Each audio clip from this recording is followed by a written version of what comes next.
to the republic for which it stands, one nation, under God, indivisible, with liberty and justice for all. Thank you. A few announcements to make this morning. First of all, there will be an addendum to the agenda of today's meeting. 11 a.m., item number 18, closed session, public employee appointment or employment, county administrative officer pursuant to Government Code Section 54957, Human Resources. Also, the results of closed sessions held at the meeting of December 11th, 2007. There were 3. A closed session pursuant to Government Code Section 54957.6, conference with labor negotiators, county representatives, CAO and Assistant CAO, Human Resources Director, and Risk Management, SEIU, regarding miscellaneous employees.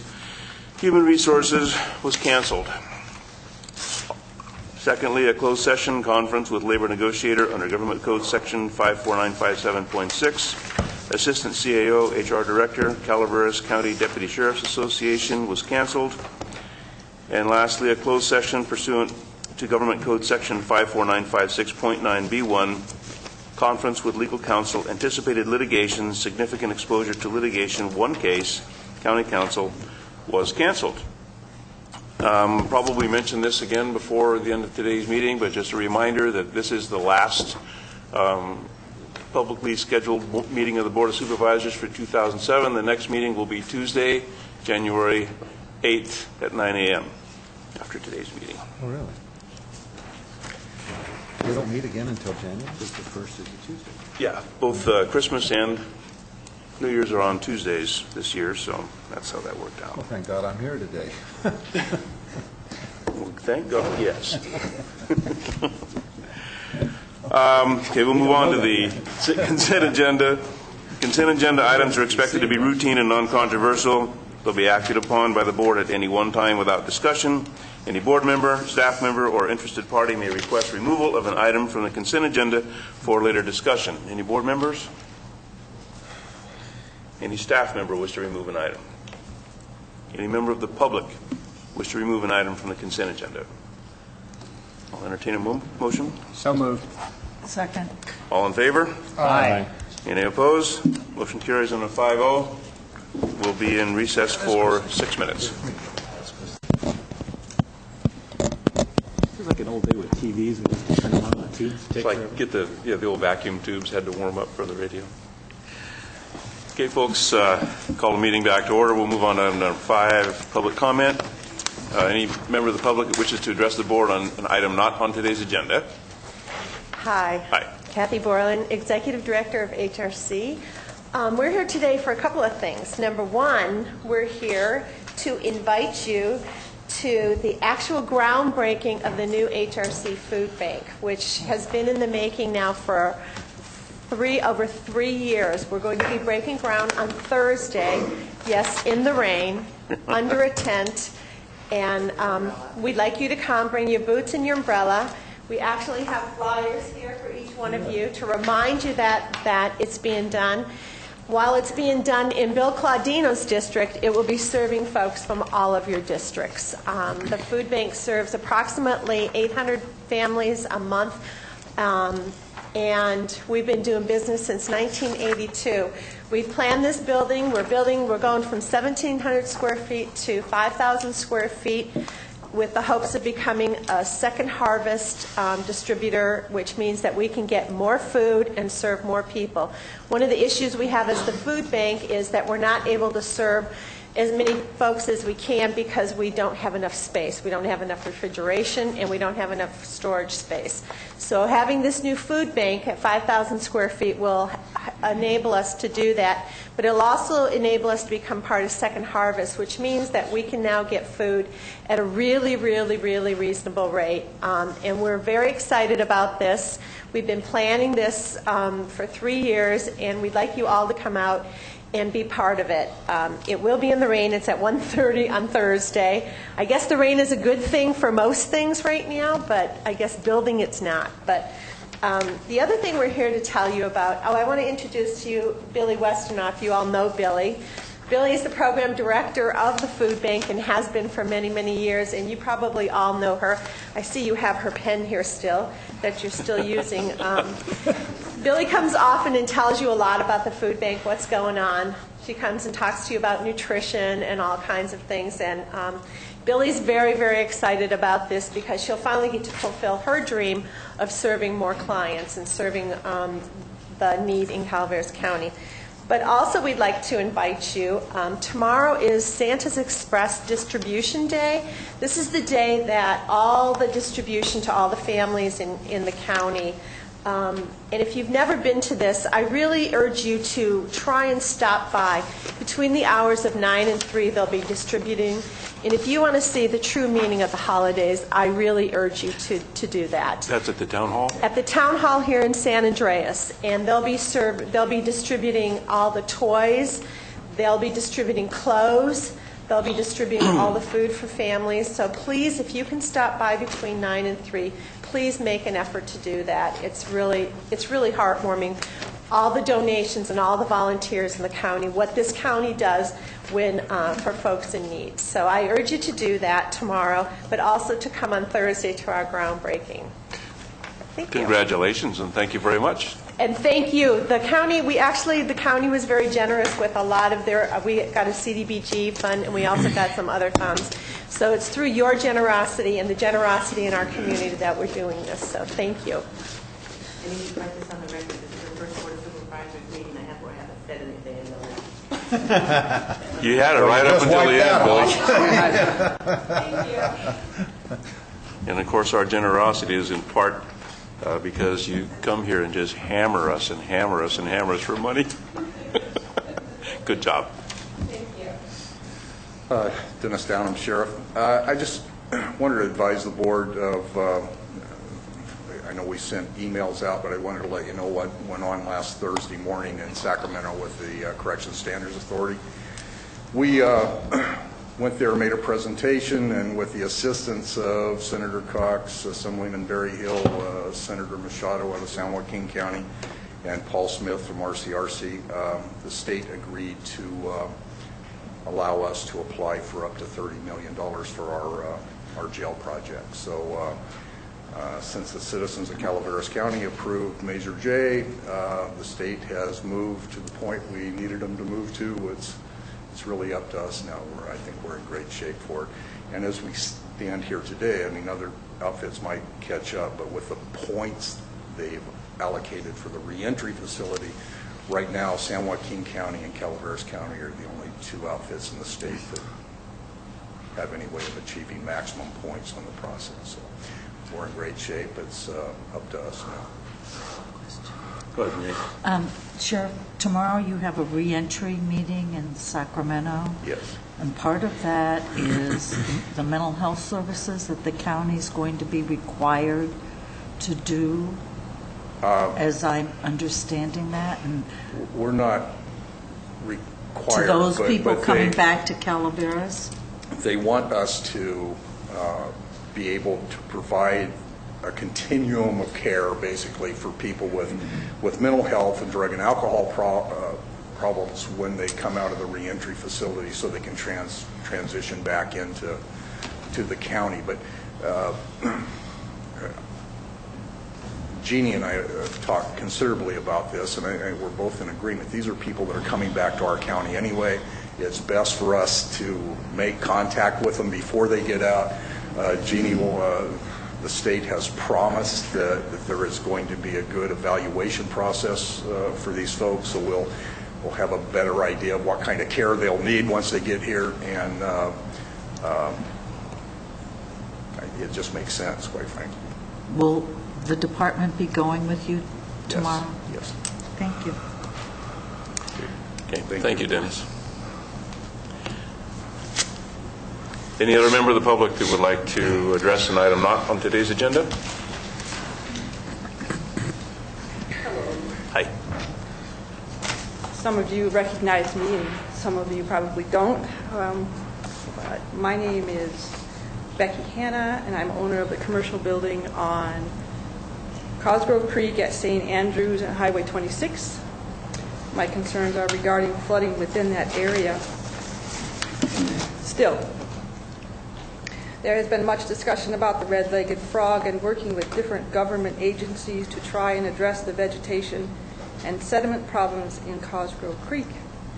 I have a letter here from the Department of Fish and Wildlife dated 6/25/07, which I have made copies for you if you haven't seen it. Have you seen it? Mm-hmm. Most of you seen it? Okay. I'm not here all the time, so I don't know.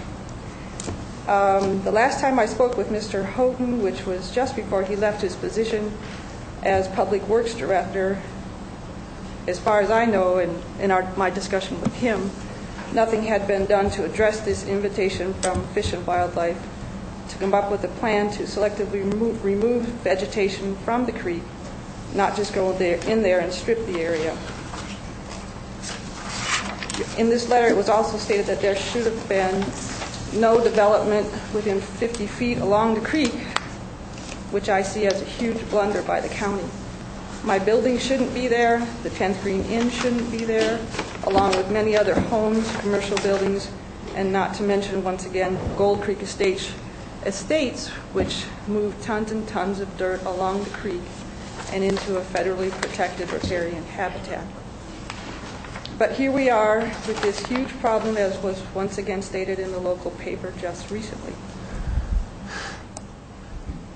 I have spent a lot of time looking at the situation as it has unfolded for me personally over the past many years as owner of my property, and have come up with an uneducated surmisal of solutions to this huge problem that has been created. When flooding is imminent, the Army Corps of Engineers, it seems, needs to keep the releases from the dam at a bare minimum so Cosgrove Creek can empty freely into the Calaveras River. Almost 2 years ago, when the flooding occurred and one of the largest releases of water ever was happening, which can be seen from records kept by the Corps. I also know, because I live on the Calaveras River, and in the 20 years I have been there, I have never seen as much water as in April of 2006 come down the river. The Calaveras River acts as a dam for Cosgrove Creek. In the past 25 years, Cosgrove Creek, number two, in the past 25 years, Cosgrove Creek has completely dried up by midsummer until it starts raining again. Until Gold Creek Estates was built, there has been a continuous flow of water at least 2 feet deep and 4 to 5 times as wide since then, which of course has allowed for thicker growth in the creek. This is a problem that needs to be addressed, and you all are probably addressing it, but again, I haven't been here to know exactly what's been going on. Number three, a letter from Fish and Wildlife giving the invitation for the county to come up with a plan for vegetation removal needs to be addressed, and I think it is now, if it immediately. I am very disappointed that it wasn't addressed immediately when it was received in June of 2007.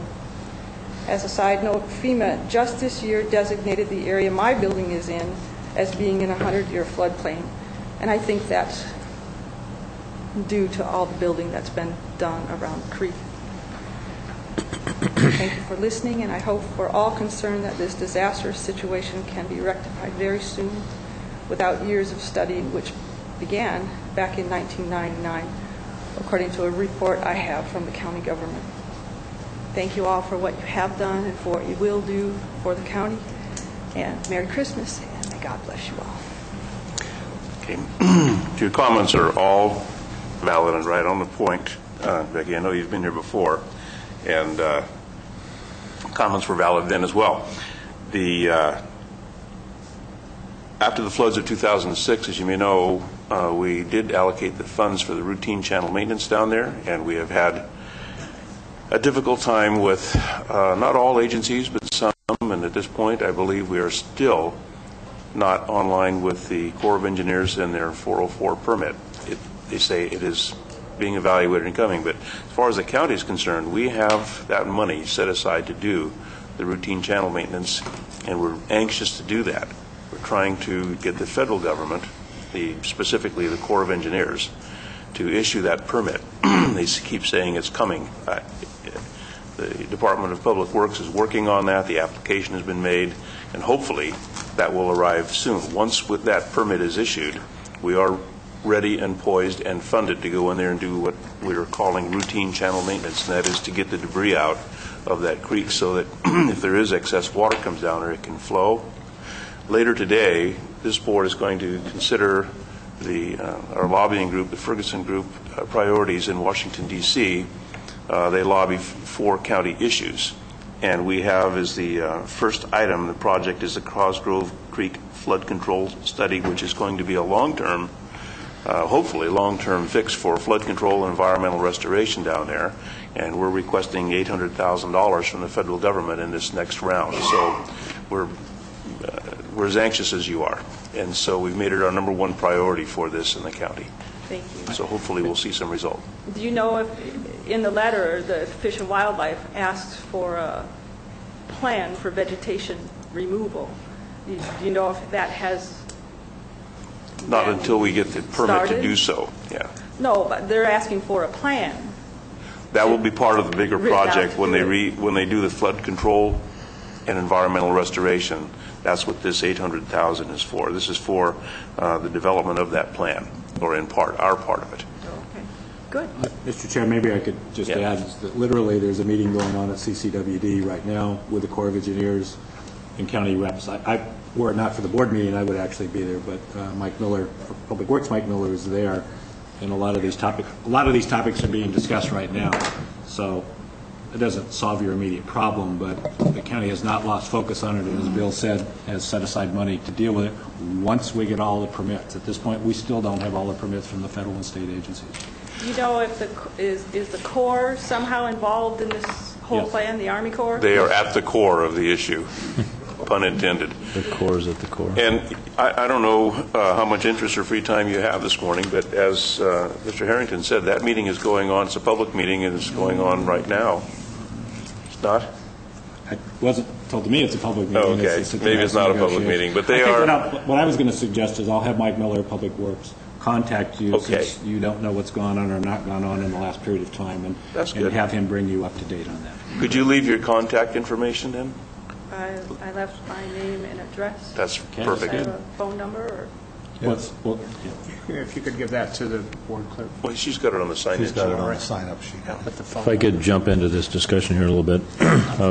Bill, you were implying that the vegetation removal would have to wait until the comprehensive plan for all of the dam... Well, anything in marketing- excess of routine channel maintenance. No, actually, even the route. Didn't want to go into depth on this. That's why I Okay. thought it might be worthwhile to Mike to turn directly. There's two basic things going on. Right. One is the so-called periodic cleaning, and the other is the long-term solution. The primary topic that's going on right now at the meeting is about the long-term solution. Right. But there are some issues dealing with getting the permission to go into the creek and do certain things, I'll call it the maintenance, that still haven't been resolved, and we don't have all of the permits to be able to do that. Now we're into the rainy season, and they probably won't allow us to go in anyway.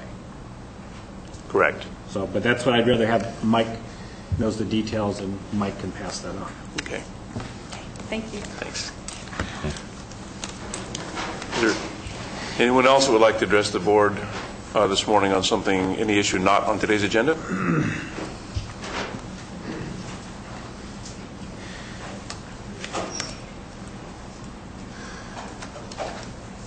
Okay.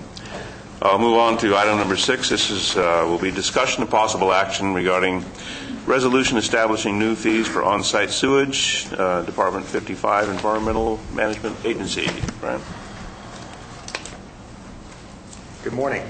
Frank. Brian Moss, Environmental Management Agency Administrator. Agency staff is recommending that the Board of Supervisors approve the enclosed resolution establishing new fees for the on-site sewage department. As the board is aware, staff brought the recommended fees before the board during a November 20th, 2007 study session, at which time we discussed the fact that the fees and the cost to the department have increased significantly since they were last updated in 1996. 1996, the weighted rate for the on-site sewage department was $35 an hour. Today's weighted rate has been calculated at $75 an hour, or an approximate increase of 88% in the weighted rate. Also added to the schedule is a double permit fee for septic system installation without permit approval. A modification needs to be made to this, which I just noted and sitting in the audience, where the calculation is 200% of the permit, where we currently have, for an engineered and for a standard system, engineered system, $262 is the normal permit fee. That should be $524. Brian, you're on Exhibit A. I'm on Exhibit A, thank you. And for standard systems, where it states $297, it should be $594. And I'd like to ignore those two numbers that are in the proposed fees for those two items. Other than that, this fee schedule has not changed since reviewed by the Board of Supervisors during our study session. I apologize for the confusion on that. The increase in the weighted rate will represent, as I stated, approximate increase of 88% in the weighted rate from what was found in 1996.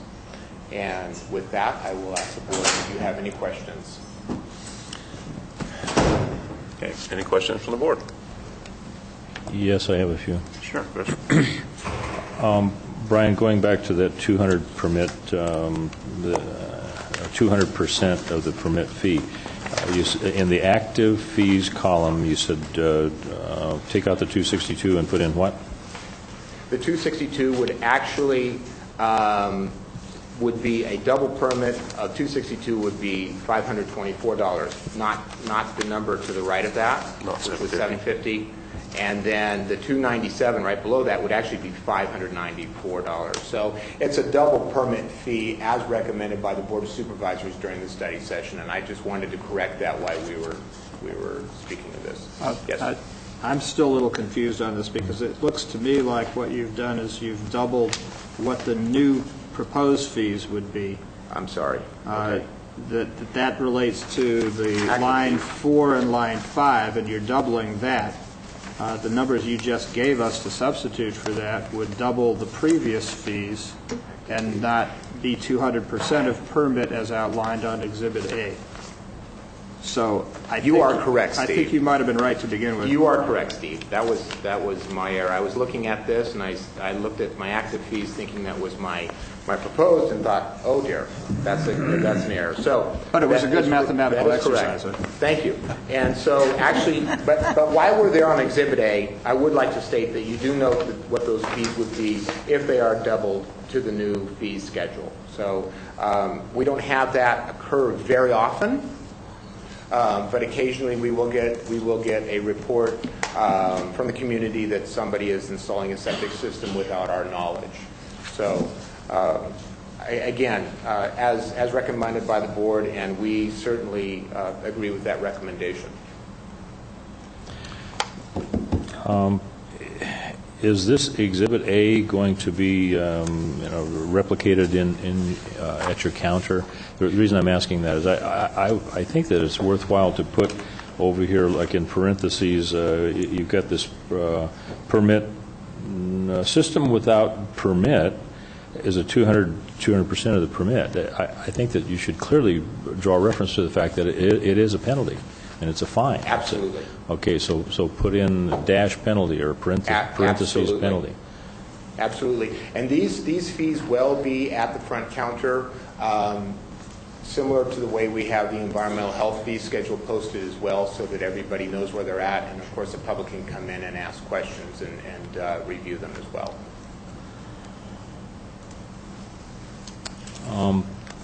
Does anybody else have questions? Or? Brian, if I could ask you a couple of things about the 4 lines at the bottom: land development fees, tentative parcel map, 4-hour minimum.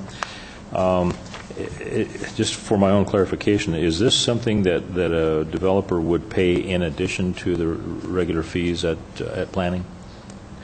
These are fees that are actually already paid by the developers. And as you can see, for at least 2 of the fees, they're active in existing fees. But these would be fees that are are calculated for the time it takes staff to go out and actually do profile inspections for the profile holes to determine whether a tentative map or a tentative subdivision map will meet on-site requirements. So this is done separate and distinct from, let's say, your average on-site septic system permit request. So it's a separate thing and is part of the TPM. So yes, those fees are already being paid, to answer your question. What we have done, as you will note, and we talked a little bit about this in our study session, is over 4 hours and over 5 hours, because that's what it obviously is calculated out at the $75 an hour. You'll know that over 4 hours or over 5 hours, again, we're going to a weighted rate, if you will. So if staff is out there for 6 hours on a tentative subdivision map, there's going to be an additional $75 charge. Okay, Yes. that's all. Okay. Anything further? Is there a motion? Also move the item, the resolution as amended, Mr. Chair. A second? Okay. It's, the resolution has been moved as a, Wait, was it amended? It was not amended. Well, As clarified. It's clarified by the notion that it's Thank a you. slash penalty. okay. second stands. Very well. All in favor? Aye. Aye. Any opposed? Motion carries on a 5-0.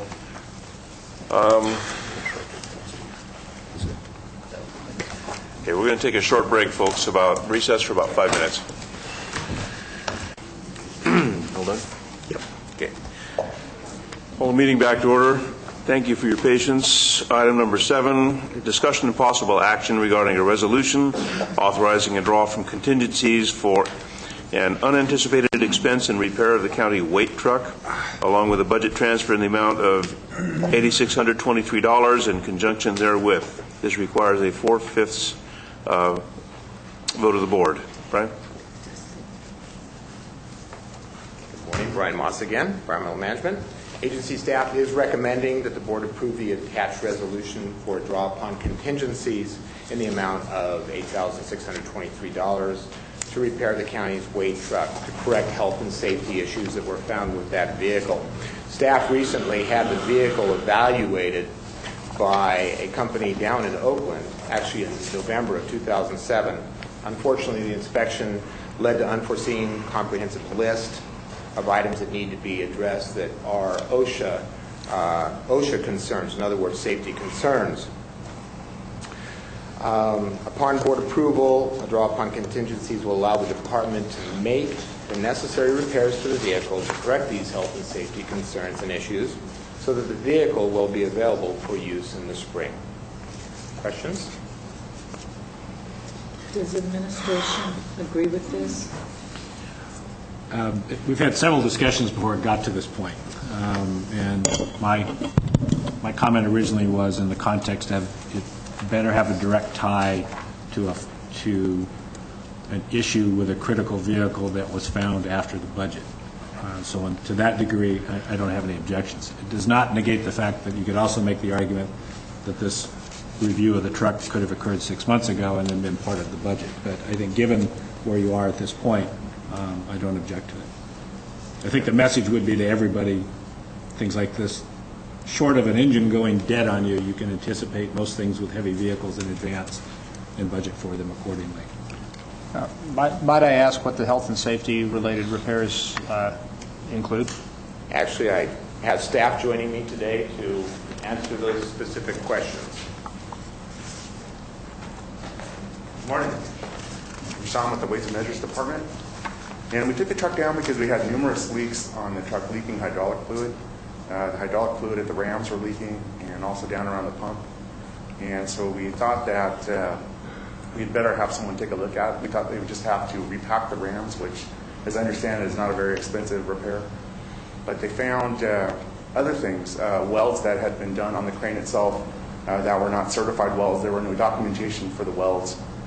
So that was a great concern. Some of the supports, there are 2 legs that you have to put down. When you're operating the crane, we're moving 1,000-pound weights, if you can imagine. Some of the welds in the frame that holds those supports on were the welds that were not documented. And so we're not sure who did the work. So, Was this a used truck that we? it's a 1980, it's an 80 model international truck. I'm sure we bought it used. The truck itself is a decent truck, but the crane is very, very old and has been used to move these 1,000-pound weights for years. We brought the truck in 1990. And, Okay, would you identify yourself for the record, please? I'm Kevin Wright, the deputy guy. We brought the truck in 1990.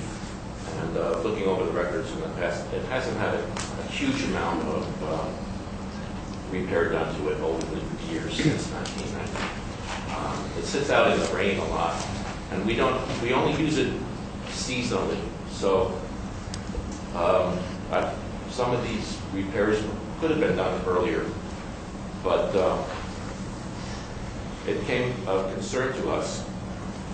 We're having Tuolumne County borrow our truck to do their material, and in return for that, they would do some of the repairs on it. Before we took it down to the people who actually made this crane, these are the people who made the crane many years ago, we had Tuolumne County kind of look at it and try to do some repairs on their own.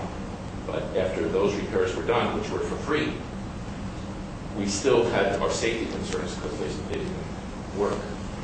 So at that point, I was thinking, we really need to have somebody who knows what they're doing, look at these things. So it was my responsibility. I mean, I did it. I told them to take it down to the people who made the crane, have them assess what we have.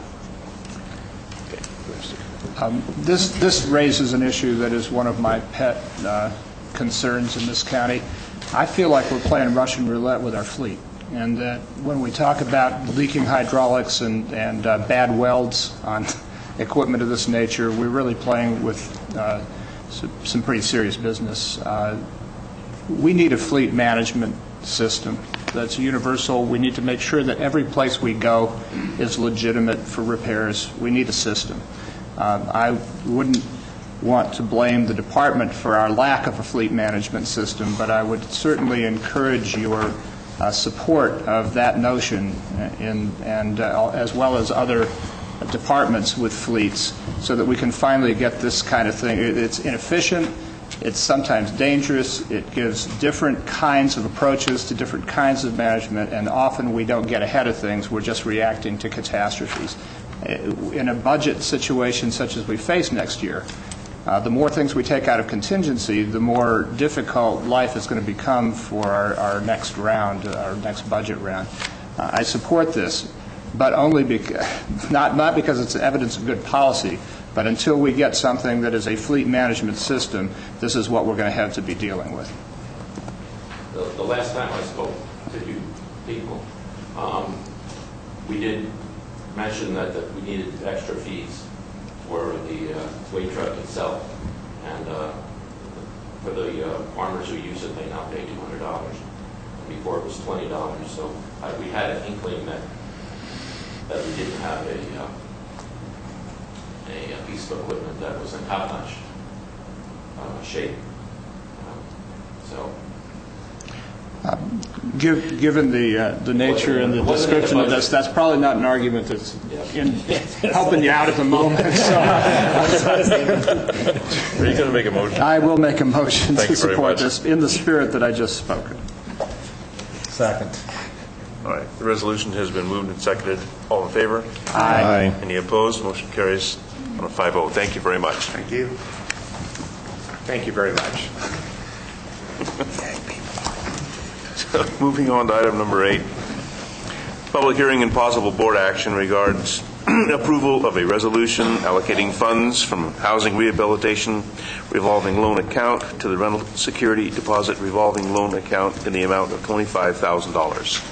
Hello, Karen Osborne with the Administrative Office. What we're asking today is a resolution approving a transfer of funds from one of our revolving funds into another one, from the rehabilitation into the security deposit program. It has been depleted, it's been used well, and there's a need for it. They have applicants who need to get into housing with children. So we want to replenish it with $25,000, which we started with a year ago. and has been used up, and it's a loan program, so the money is coming back in also. But with the number of applicants that there is, the economy being what it is, there's a need to keep these families in their homes or get them off the streets into new homes. And Mary Sawicki from CalWorks, who administrates the program, can explain how it's been going.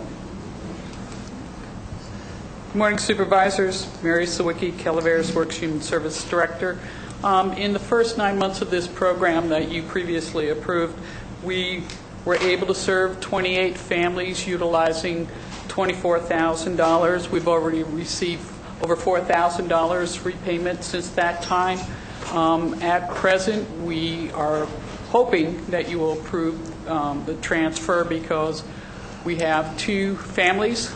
There is one is a mother awaiting to have her children back if she can find sufficient housing, and we think that that's a very good use of your money. The other is another family that lost their home. They're now renting that home, but they've been told to be out by January 1. With your help and assistance, hopefully we'll be able to provide a good new year if you approve the transfer. Thank you. Any comments before we open the public hearing? I have a couple of comments. This is a program that really is as close to the safety net before catastrophe hits as we have. The difference that this program has made for a number of families in my district has been the difference between living in a tent in the woods and actually having a stable place to keep their kids and themselves. This has been the most effectively run small dollar program I've seen in this county, and I want to just speak out for it before we open the public hearing because it's made such a difference in people's lives for such a pittance. Any other comments before the public hearing is open? Mary, I have a couple of questions. Sorry. And I thank you and Karen for your comments because the memo wasn't clear to me on why we were replenishing it if it was a revolving loan fund. So what I heard you say is there's been an increase in the number of applicants and that there has been funds that have been repaid to the program. I don't even care if it's not a revolving fund, but since it's so designated, then those answers, those were not in here.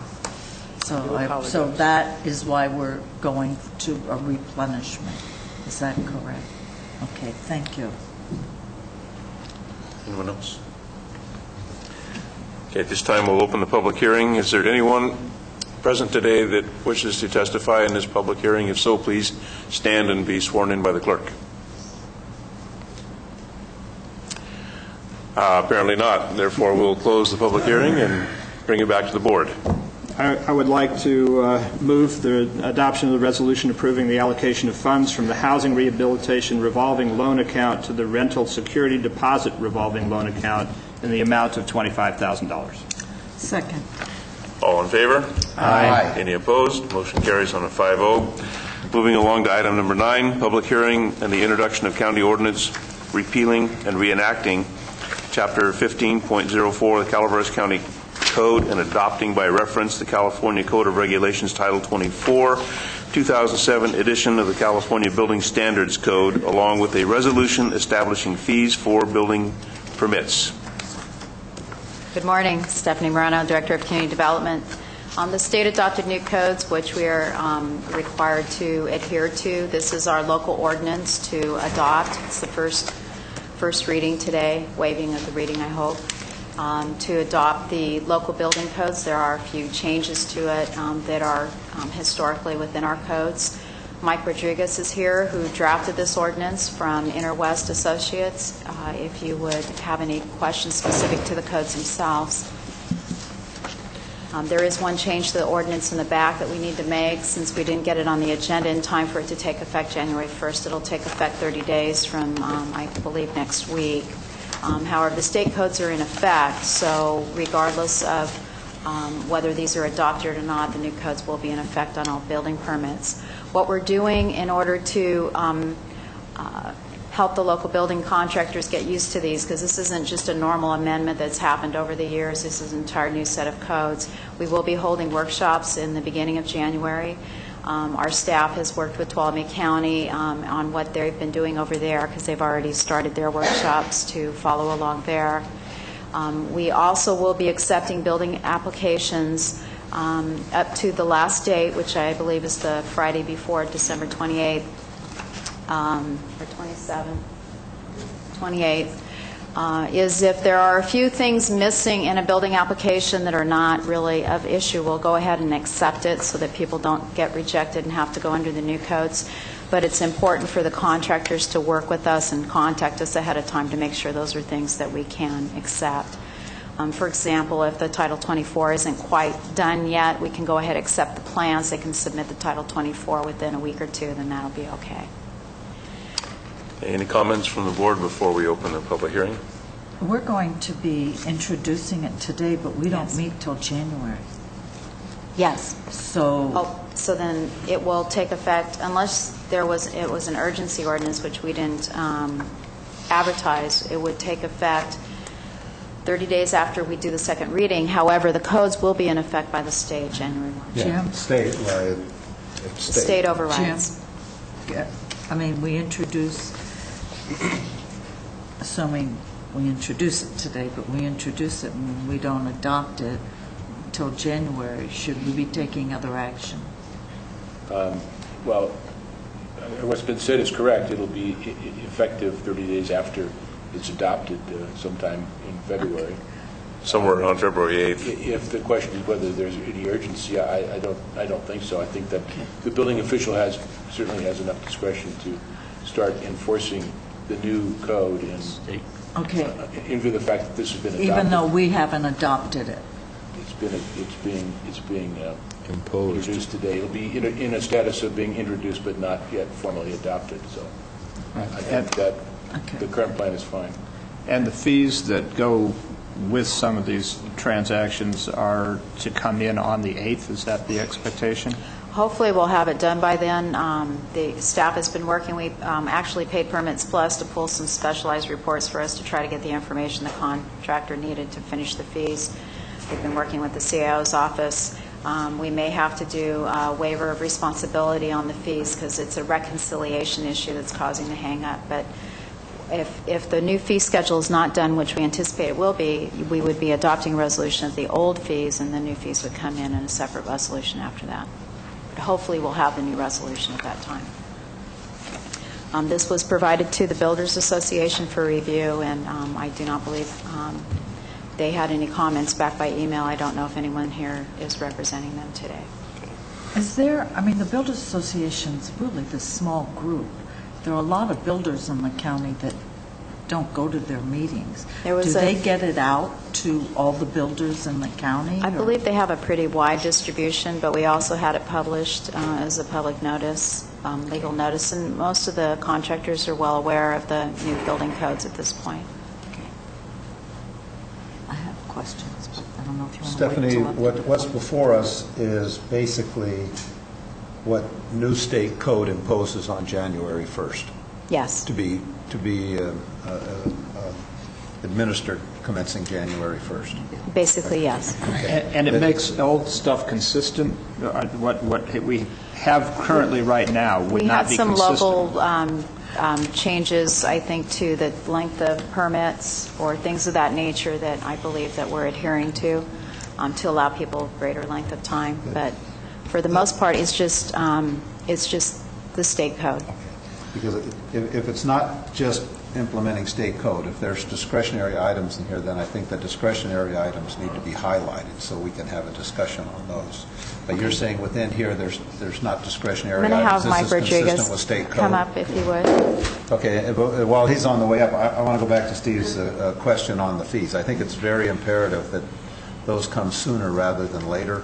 Sure. I think the ability to finance the department is going to be somewhat dependent on the fees. And we're working very hard on it. And it's not been in limbo. It's been active work on it. That needs to get here in as timely a manner as possible. Thank you. Mike Rodriguez, interim chief building official. The only real changes that we're making to the code, or amendments that we're making to the state code, are just those are administrative in nature, just to kind of follow along what we've been doing historically, where we're granting additional lengths of time for applications or for permits to stay in effect. I think, and I'll defer to county council, but if the county does, these codes won't take effect, these amendments won't take effect until we take action, we at the county level take action, but the state building codes take effect January 1st regardless, because that's a state code. Okay. I have some questions. As been alluded to, there's a few local modifications. What were those? I gather 105.5 expiration is a local modification. That was on page 3. I couldn't tell. The only changes that we've made, the only amendments that we've made to the state code are those at the section 1055 for the expiration of permits, and then the subsection 108.2, which establishes, which grants the county the authority to be able to adopt fees by resolution rather than doing it by ordinance, which had been done historically in the past, which kind of tied us to the way that we collected building permit fees through our code adoption ordinance. This enables us to be able to set resolutions periodically if necessary to be able to update fees as we need to recover costs. Okay. Page 5. So all of the amendments are under the subsection amendment? That's correct. And there's 2 more on the following page, on page 4, for plan review fees, which is essentially the same kind of thing that we've done with the building permit fees. And then imposing some language or adopting some language to be able to address issues where work was done prior to the issuance of a permit. Okay. Page 5, second paragraph. What does CS areas mean? And I found out from the department yesterday what DSA was, but Department of the State Architect, but I couldn't figure out what the CS areas will be. Second paragraph, last line.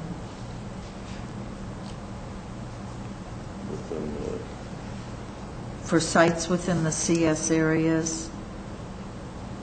You know, I would have to defer that to our engineer, who's not available today. Okay. We'll come back with clarification. I just feel like they should be written out the first time they're used. And just to kind of explain these findings, if we were to make one of the things that we haven't done in the past when we've adopted our codes is to come up with these findings on to be able to come up with more restrictive building codes.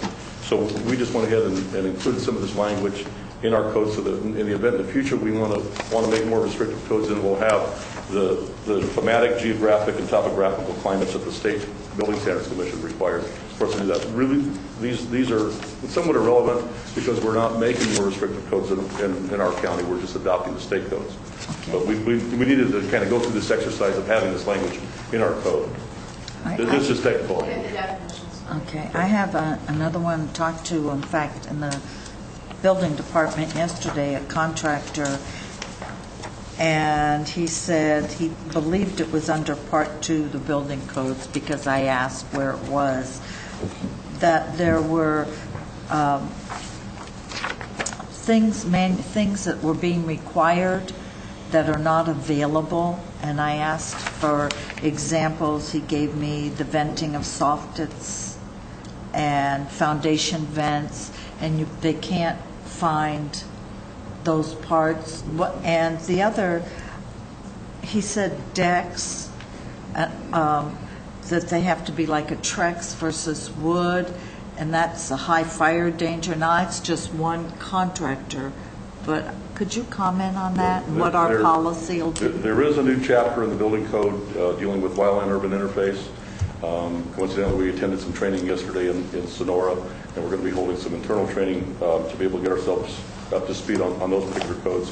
Since Calaveras County is a state responsibility area for fire suppression, these regulations take effect in our county, and it's true. In fact, we're having a challenge of trying to kind of get a better understanding of those particular codes, which are going to require certain types of building construction in regards to the roof coverings, windows and doors, exterior siding, and then decking materials. A lot of these materials that are going to be allowed to be used in that type of construction are going to have to go through a testing and approval process at the state level through the state fire marshal's office. Some of those materials are going through that process. Some of these building material manufacturers are going through the process to get their items approved, and that list is being created and updated through the state fire marshal's office. So there is some confusion as to what kind of things are going to be allowed to be used. We're having the same challenges as the builders are, but we do have some discretion based on what the code allows. So if someone comes in with a permit or with a permit request, and in February they want to do a deck, or what latitude do the building inspectors have here? These new wildland interface codes are going to apply just to new construction on new structures, right. New residential and non-residential structures.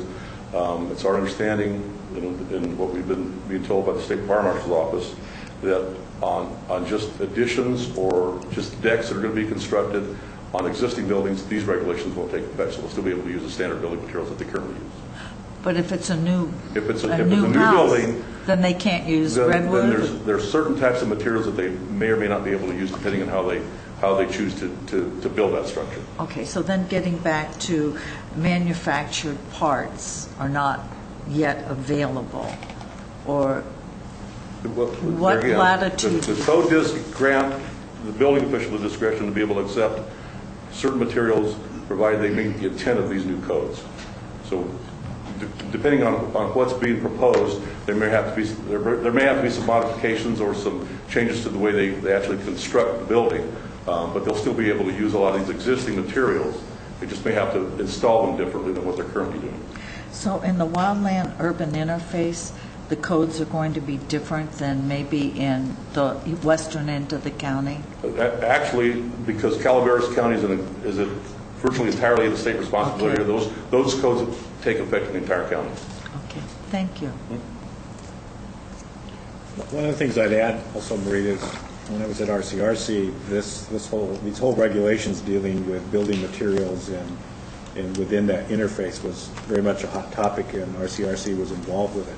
And part of the idea was whenever that passed, there was like a year and a half or 2 years leading up to today, and the message was the industry, the building industry, those who manufacture the products used in building were given a lead time to go through a process of certifying their materials.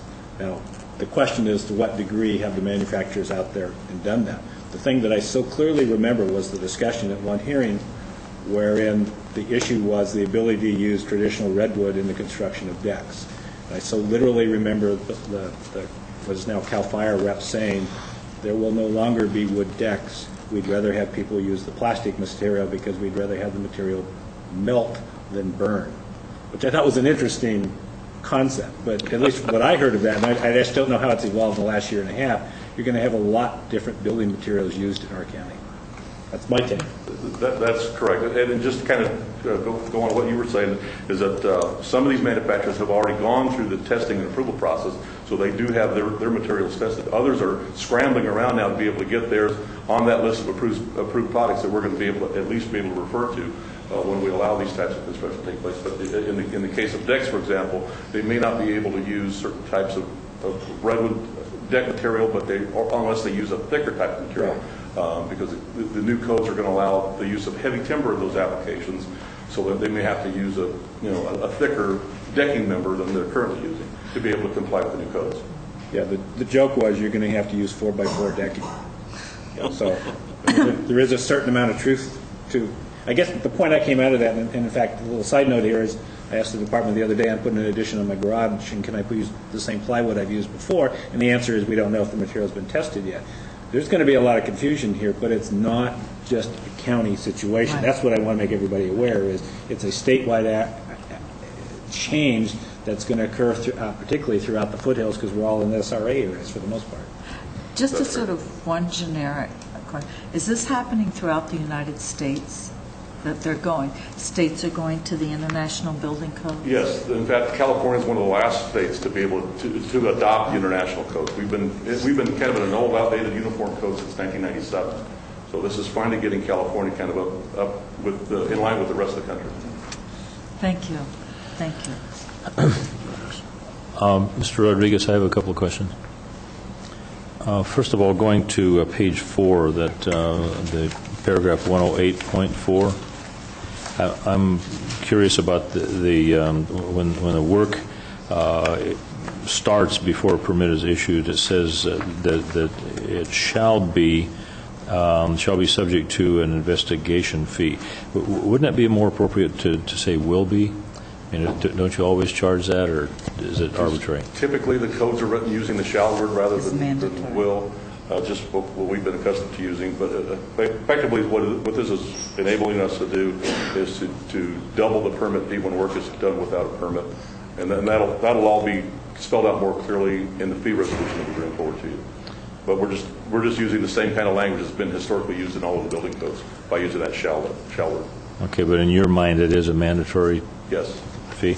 Okay, and then going on the previous page, on page 3, under expiration, where in that paragraph 105.5 does it say what the normal sequence or the normal duration of a building permit is?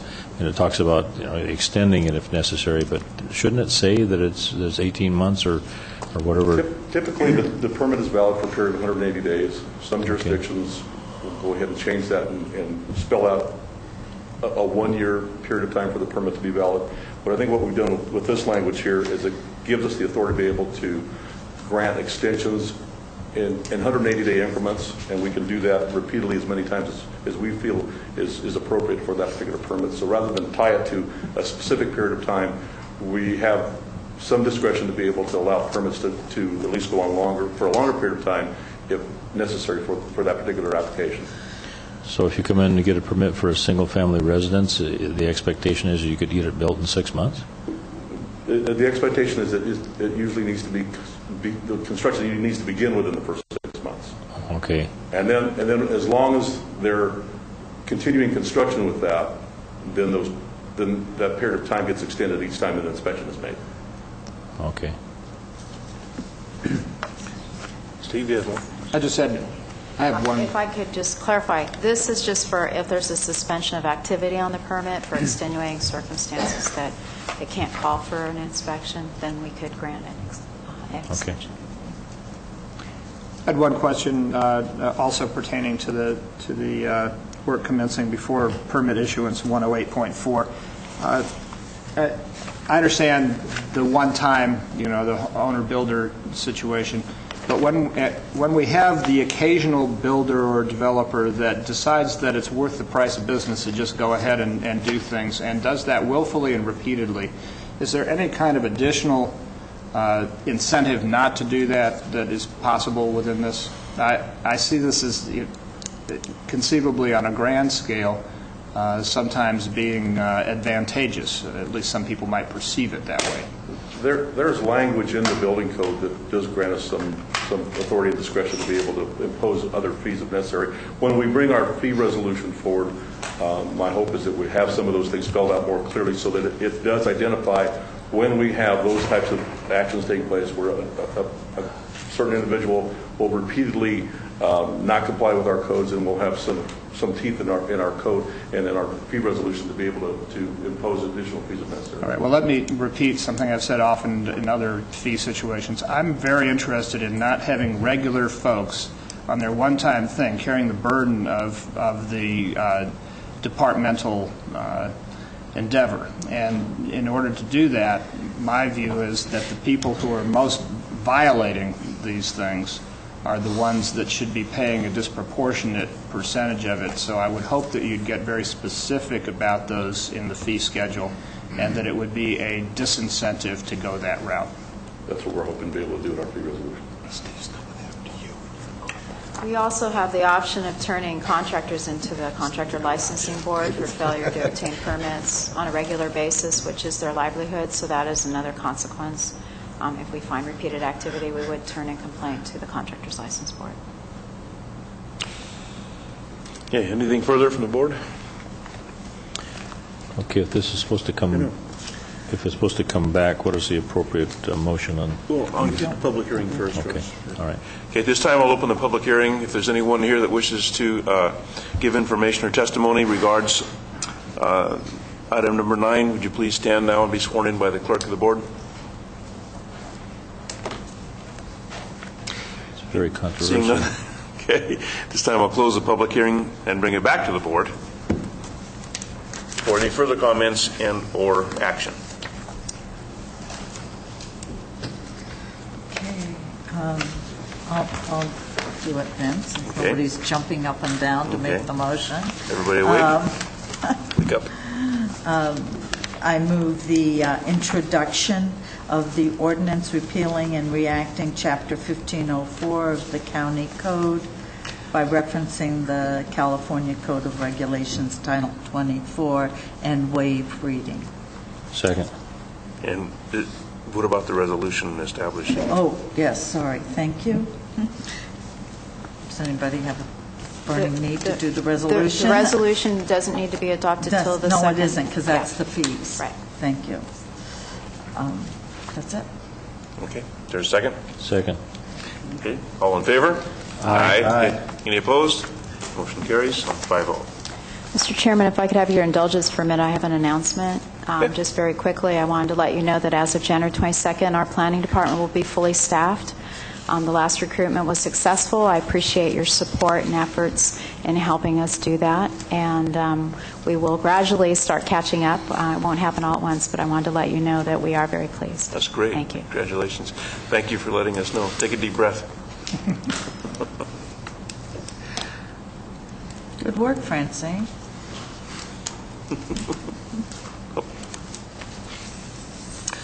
Okay, moving right along to item number 10, discussion possible action regarding approval of county's federal advocacy program agenda for calendar year 2008 and federal fiscal year 2009. Regards the Ferguson Group. Mr. Harrington. At your meeting last week, you held a study session in which Christy Moore was present. I should add, as long as she didn't have her baby yesterday, Christy's at that meeting at CCWD with the Corps of Engineers about Cosgrove Creek right now. But I did, as a follow-up, we couldn't put an item in your packet because the packets were already out prior to your discussion at the study session last week. So I've handed out something to you, which I'm sure Tom has already lost, so let me give him another one.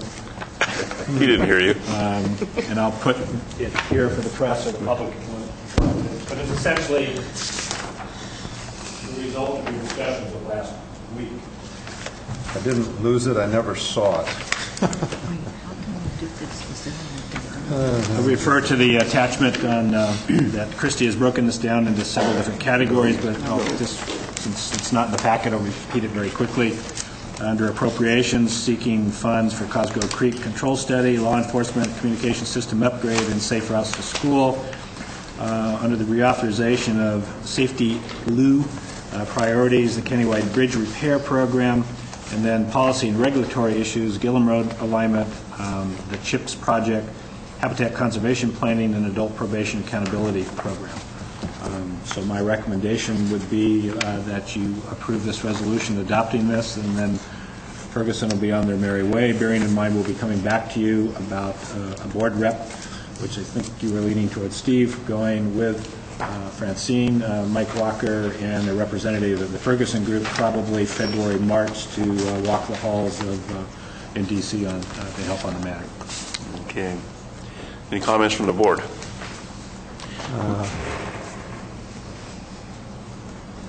Madeline, just one thing. Would you check with Public Works on the spelling of Gillum Road? I think there's a typo there. It might be off. I think there's an I. Tom, did you have something? I was just kind of curious on the last page there under the project. Why, quite frankly, I think I would have the Habitat Conservation Plan as number 1 and probably adult probation accountability as number 2, and maybe a tie for third between Gillum Road and the CHIPS program. Why did you guys end up? Well, it wasn't meant to be a prioritization. Well, observant point, Christie did point out after the study session in an email to me, we didn't really discuss priority. I think in the end it doesn't make much difference. That's not a priority, then I withdraw my comment. But if you want to change this, you certainly can. Okay, well, if that's not a priority, then I don't wish to address it further.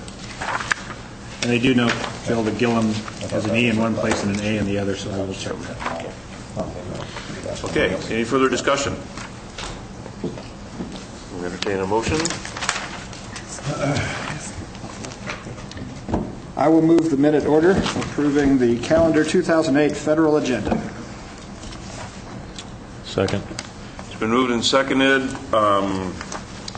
there any, I didn't do this before, but I can do it now under discussion, if there's any member of the public that wants to weigh in on any of this, because it is what our lobbying group does, go to Washington, D.C. and lobby for, to leverage the money that we have here in the county. Okay. It's been moved and seconded to approve this minute order, and all in favor? Aye. Any opposed? Motion carries on a 5-0. Move along now to item number 11. Discussion possible action regarding a resolution and budget transfer approving payment of $7,540 as the county's annual financial participation in Central Sierra Economic Development District to be funded with a draw on contingencies. This will require a 4/5 vote of the board. And brought to us by Edmund. Edmund put this forward under my signature. Unfortunately, Shirley Ryan drafted it. She's home sick, so I'm going to wing this a little bit. Okay. But in essence, Shirley and I did go through several incarnations of this memo. In essence, because of a different approach on funding or to deal with a shortfall, and certainly Larry can address it here, the Central Sierra Economic Development District has essentially said that the dues are going to be substantially more than you have paid in the past for the organization. I think it raises a somewhat philosophical discussion, and it wouldn't be certainly the first time that discussion's occurred in the 30-some years I've been around here, but about your level of involvement and your level of commitment to the organization sufficient to warrant taking $7,540 out of contingencies. I must admit, I'm out of this loop in terms of what's gone on with the organization in the last couple of years. Larry's here. I think you could have that discussion with him. But in essence, if you want to continue, you need to come up with the money, and the only place you can do it is out of contingencies. Can you give us a sense of the timing of this? At what point does this expire, our current involvement expire? Defer to Larry. I give you some background on this because it's not completely... Larry, please go ahead and ID yourself. Sorry. Larry Busby, Central Sierra Planning Council and Central Sierra Economic Development District. Just want to give you a little bit more information. I mean, the report that was done was a very good summary of what's happened over the last year, but there were some additional things that were included in there that Shirley didn't know and staff didn't know at the time the report was written. This whole issue was precipitated by the federal agency who provides funding for the Economic Development District. And last year, the agency adopted new regulations which required that instead of a 25% local share, 75% federal share for these planning grants, that was changed to $1 for dollar. So that put a significant dent in the agency's budget that it had been operating on in the last several years. Prior to that decision by the federal government to change the match requirement, the agency had a budget of $74,000 a year. So when the board found that out, they said, well, we're not, there's no way counties and cities can come up with that kind of a match, dollar for dollar. It's a substantial increase. So the first thing they did was they reduced the total agency budget by 30% and said, we're going to cut out some of the technical assistance efforts we do using those funds to the cities and counties when they request it. We're going to concentrate on the main activity, which is required as part of the planning assistance grant, which is the development of a regional economic development strategy. That's developed, excuse me, at the local level. In other words, it's a bottoms-up approach. The counties and cities define what that strategy will be and identify projects for potential funding that's included in the strategy. Concurrent with that change in funding at the federal level, they also adopted new regulations on how that strategy had to be developed. So we had a two-pronged approach we were taking back last year as to how to address the issue. So the board said, okay, we're going to reduce the budget by 30% overall. We're going to reduce the local share match to something they thought the counties and cities might be able to handle, thought. They said, but the final decision will always be back to the members who created the agency, which is the 4 counties and the 7 cities. Then they said, well, when was the last time the formula for allocation of local share costs, when was that last developed? Well, it was never changed from what was originally set by the board at that time in 1976, in which they used a basis of the 1970 population to set percentage shares. And that was before I came on board as the director for the agency, but there was also some horse trading.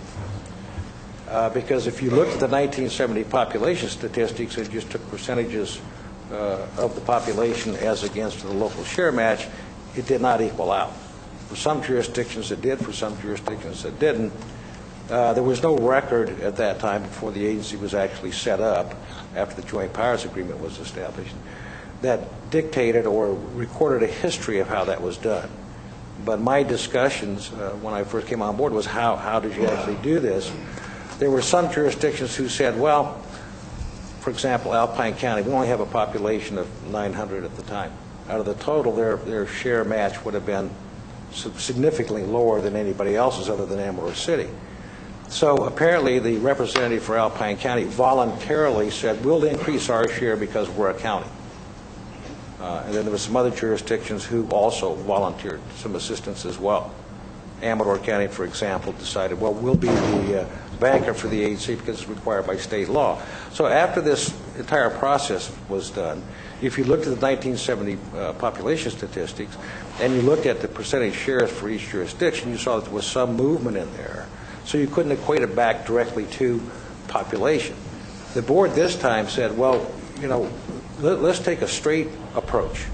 Let's not use 1970 population because obviously in 30 years it's changed. Let's pick some basis as a board that is as fair and equitable as we can make it, that is not open to challenge by most of the jurisdictions based on budget issues in terms of what their budget is, and they came back and decided, well, let's use a population base. We'll use the most recent State Department of Finance statistics, and we'll do a straight percentage calculation based on the populations that exist at the present time. The populations have been adjusted somewhat because it excludes incarcerated prisoners in Mill Creek Prison, Sierra Conservation Center, because the board did not feel they were part of the community and wouldn't receive benefit from any of the activities done by the agency. Other than that, it's a straight population count. And then they took the percentages against the total amount of the budget that would be required to match that EDA funding. The EDA funding would be $26,000, they said. The local share would be $26,000. So this is what came out. Now, that didn't happen until the August board meeting. And at the discussion at the August board meeting, it was recognized by the board members, since they represented cities and counties, some of the agencies have already adopted their budgets for this upcoming year. Most notably, the cities had adopted theirs back in June, most of them. The counties were in the final process. The board recognized at the time that this may be a difficult situation because when we adopt our budgets, if it has to go back for a change, it's going to take a 4/5 vote to make a change. So they said, Larry, go ahead and send out the information we've decided on to all the member cities and counties and see what kind of response you get back. They didn't say it's an all or nothing deal. You know, you're either in or you're out. It wasn't that type of a situation. It was send it out and see what kind of response you get back. So we have had some responses back. Alpine County has agreed with their share. Amador has. Tuolumne has. City of Angels has on a modified basis. Jackson has. City of Jackson. City of Plymouth has. We haven't heard from Ione, Sutter Creek, or Amador City, or Sonora. Although there has been some communication back and forth in which those jurisdictions asked the same questions this board asked or the staff asked. What is the benefit and what has the agency done that we should continue participating at a much higher level than has been required in the past? So I wrote back to each jurisdiction based on the questions that were presented and then responded maybe a couple of more times in the case of Calaveras County with additional information. So basically what the board is saying is, in my opinion, they haven't come to that conclusion yet, is any amount that's not available at the local level will reduce the federal share by an equal amount. And at that point, we'll have to keep reducing the agency's costs and activities by a proportionate share. So the one thing I did want to bring to your attention was that there is no requirement that if the county cannot come to a decision that the board requires that you withdraw from the agency. That was not the intent. And when I'm through, Supervisor Thomas can certainly address some of the issues because he was at that meeting in Bear Valley when this was completely discussed. And maybe my interpretation of what the board's decision was, maybe he has a different interpretation, but that's what I got out of that. So the issues back before you, even though it was presented back in August for a decision as to what you as a county would like to do. I'm prepared to answer any questions on where the agency would be going in the future. Right now, the board is looking at establishing a 5-year plan for the future of the agency.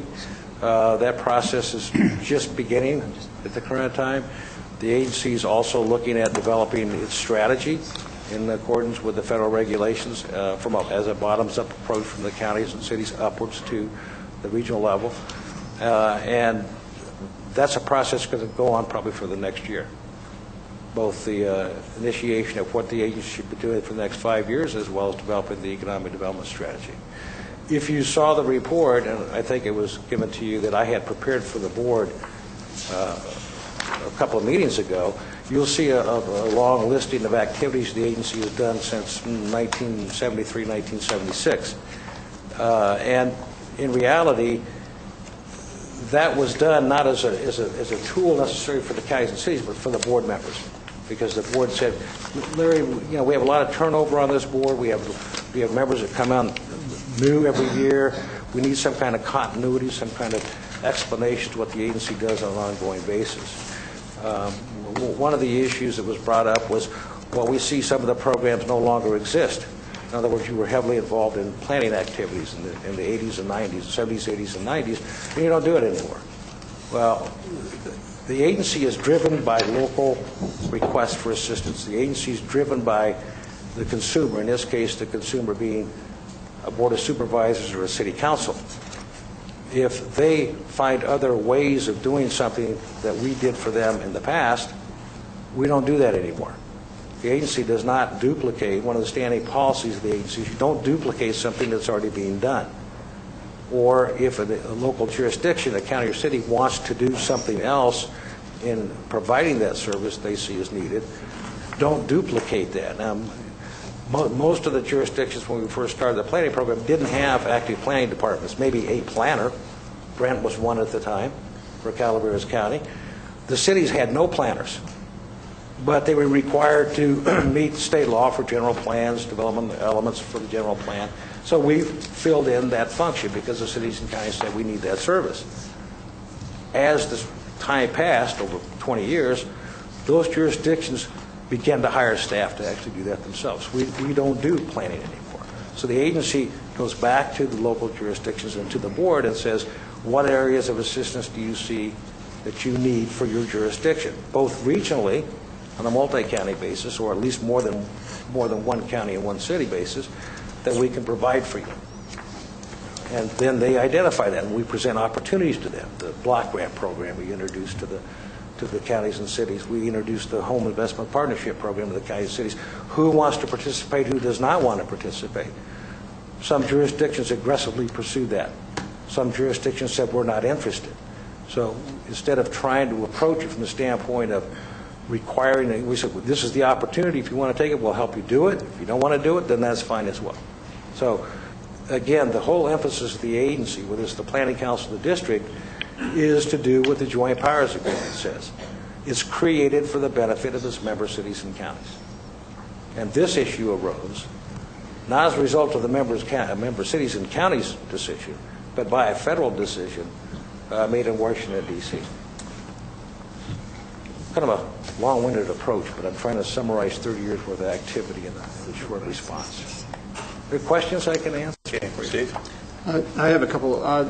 Looking at the history of the projects, it would appear that people who are best organized to put ideas forward generally, as usual, wind up with a lot of projects approved. What kind of measures do you take to make sure that there's some equitable distribution, both of information in counties that aren't set up necessarily to do grants or to provide these things? How do you balance the costs and the services equitably between the JPA participants? The cost of the services, let me give you an example. The Joint Powers Agreement for the Central Sierra Planning Council, which was formed in 1973, requires that each member county and city will contribute dues in the amount of $100 a year. Okay, so we start with the basis that there is no budget for the Planning Council because that's $700. Because the cities and counties only contribute less, or the cities contribute even less than that amount. Anything we do has to be cost effective for the agency to provide the service. Rather than going back to the member counties and cities and saying, well, we can do this for you, but it's going to cost you this much money, we look to those programs that you want to pursue, a city or county wants to pursue, for the cost to administer and implement that program. The whole point being is to not require the general fund for a local jurisdiction to absorb that cost.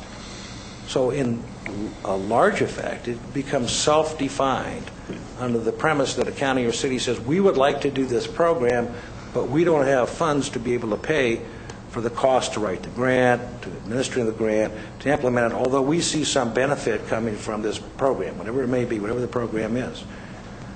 We look at it from the standpoint is, okay, if that's what you want to do, and if there's funding available within that program to cover the cost for what you want to do, then we'll provide that service for you at no cost to that jurisdiction's general fund. If it isn't, then we have to come back to the jurisdiction and say, we can do this much with that much money, but we can't do this because there's no way to cover that cost.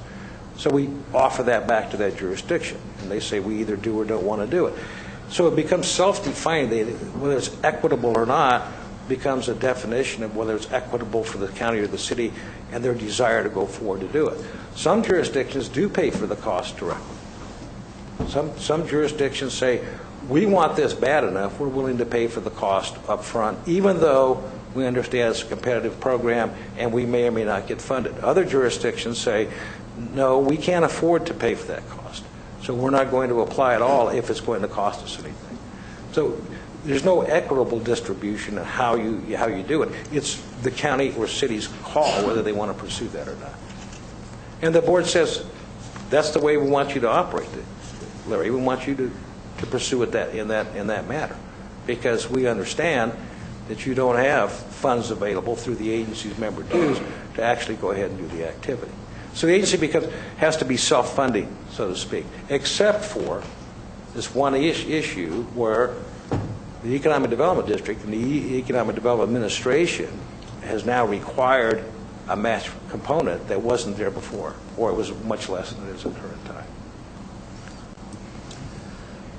Okay, I'd like to bring forward some comments on this. It's true that I first saw this discussion about how the county's cost to participate in this is going to come up. It was in August, and we, if there's a fault, if anybody should take responsibility for not bringing it back prior to our final budget discussions, then that falls on me. But I just kind of went over my head that I needed to do that.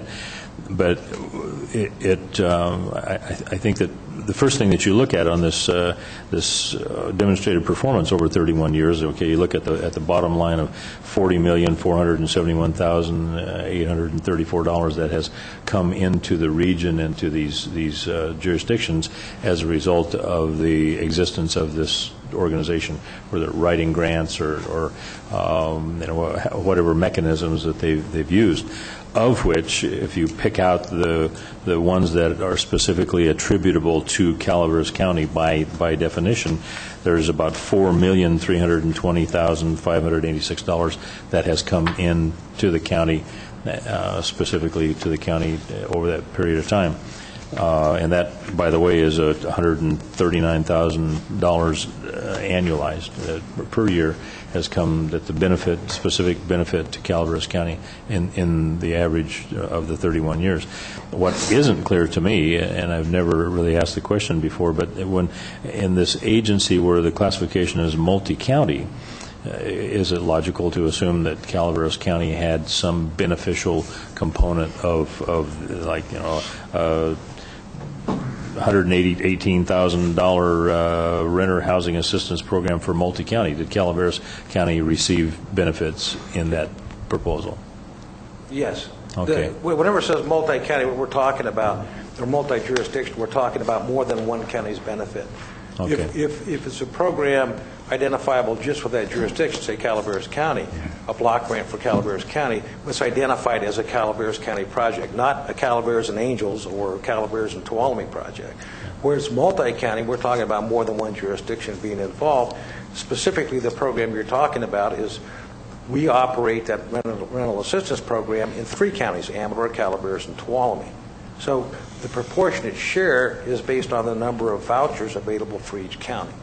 Okay, well, it's a multi-county project. I was reasonably sure that the answer was going to be like you've stated, but I just wanted, for the benefit of the board members here, to not only focus on the fact that Calaveras County has, if you total up the $4,300,000 that is specifically earmarked, that we did benefit over time to a larger degree than that. Now the question is it worth $7,000 to, or $7,500 to continue our participation? I think it's noteworthy that Tuolumne County has. If you look at the percentages on that sheet where the Economic Development Administration percentages are depicted there, we under this fee structure we would be responsible for 29% of the it's the local match portion of it, whereas Tuolumne County is funding, you might say, close to 38% of the funding. So there's, in my mind, there is a sort of a kind of a paradox. If this is an economic development activity, I think you remember that I made the argument up at our meeting in August that it wasn't entirely equitable, because based on a ability to pay, I mean, certainly the economies of both Tuolumne and Amador County surpass like the retail sales is substantially higher in both those counties than in ours. So, shouldn't it be somehow adjusted to reflect that ability to pay rather than just on population? But we really didn't go any further into that analysis than just me simply putting forth that hypothetical discussion. But I do want to point out that I more or less hosted the last meeting of this economic development group in Copperopolis, and I took them out, all of the representatives that showed up that day. We had representatives from Alpine County and Tuolumne and Amador, and we went out to the facilities at the CAM, the CAM facilities, the California Asbestos Monofill, which is in the process of making an application to reactivate their permits to receive waste stream products out there. And I'm really quite convinced that the county can reap tremendous benefits from the reactivation of that facility, particularly if we can get a tire processor out there that could create crumb rubber and equestrian mats and those types of things. And as you know, the county has, by their current arrangement, they get a 6% of the gross revenues from that facility. So what my thought was in getting Larry and the other members of the group there was to show them the potential for that specific piece of real estate. And wouldn't you agree that there was quite a bit of enthusiasm among the group to say, we should concentrate our efforts on getting some grants or grant applications for the purpose of generating some revenue for the county, for the counties, because my concept would have that be a regional type of benefit. Certainly, I think that the representative from Tuolumne County, I even spoke with him last week, and he said that he's very anxious to get out there on a second trip to take other representatives from Tuolumne out there. So I want to communicate to you that I'm very enthusiastic about the possibility that having the Economic Development Council help us write grants that would get funding for specific targeted funding for tire recycling, and also it just has a potential for creating some pretty wonderful job opportunities there, revenue for the county coming out of the facility. And it'd be a shame if this organization, the Economic Development Council, that we weren't able to avail ourselves of what they have done in the past and could do in the future for us. So far as the taking the $7,500 out of contingencies, I'm just going to kind of throw down the gauntlet here. I am very willing to take $1,000 out of my local funds, the discretionary $5,000 that we have in our ability to spend. I would do that out of my funds so that we can either take $6,500, or I just many of the supervisors I've heard all of you say things that we should do things in this county to improve the economic vitality and build the economic engine of the county. So let's help in this. Maybe that idea would fall on its face, but if we had $5,000 coming out of the respective accounts, then we'd only have $2,500 coming out of contingency. So I'm going to be quiet now. Thanks, Russ. Any other comments from the board? Larry, did I understand you to say that Alpine, Amador, and Tuolumne have agreed to the increase? Yes. And Tuolumne also just hired a grant writer? Yes. Will that impact this in any way? It'll impact some of the planning council's programs, but not the district's programs. Their grant writer, as I understand it to be, is going to be concentrating primarily on those programs where departments write grants inside the county, the sheriff's department, public works, et cetera, et cetera. They're trying to establish a grants position that covers all the issues that have to do with each of the grants in one office. So a lot of the functions we do, but it could be also the programs we operate with the county at the current time. And if they choose to go that route, then that will, as far as Tuolumne County is concerned, we won't duplicate that effort by the county staff if that's a way they choose to go with in some of the programs we address now. Also, what are the ramifications if this board decides to wait till budget to come up with the $7,500 versus taking it out of contingencies? What does that do to the agency, or more specifically as it relates to Calaveras? I missed the first part of the question. What are Instead the of taking it out of contingencies, that we wait to budget in for July 1st budget year, what impact does that have on the agency and Calaveras?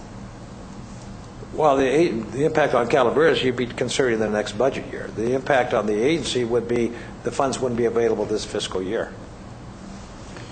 But would that affect our participation? No, again, the board did not say if a jurisdiction chooses not to do this at this time, or chooses to do it on some other basis like what they provided last time, that's not something the board said that means automatically they're withdrawn or that they don't participate. I don't think that was the intent of the board at all. I think the intent of the board was as they said, Larry, let's send it out and let's see what kind of response we get. Your response back may be, well, we're not sure. Other jurisdictions haven't responded at all, most notably the cities. So, again, it's a not if this, then that type situation. I just have, as a member of other JPAs, and my feeling is that the county needs to be an equal partner in the JPA, especially in terms of where the counties are, Alpine, Amador, and Tuolumne, that either we should participate and do it, or we should withdraw from the agency. So that's going to be my... All right, Steve? I don't think there's a debate on this board about whether we support or want to see an effective approach to economic development. And this has been one of the pieces of that approach over some years. We are at kind of a threshold here where we have a new CAO coming in probably in January or so, and we are facing a budget situation that is pretty severe given what we're hearing from the state.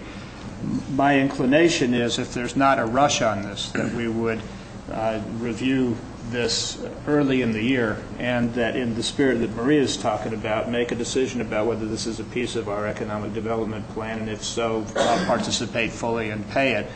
But before we have our CAO, I would suggest that it would be early to act today.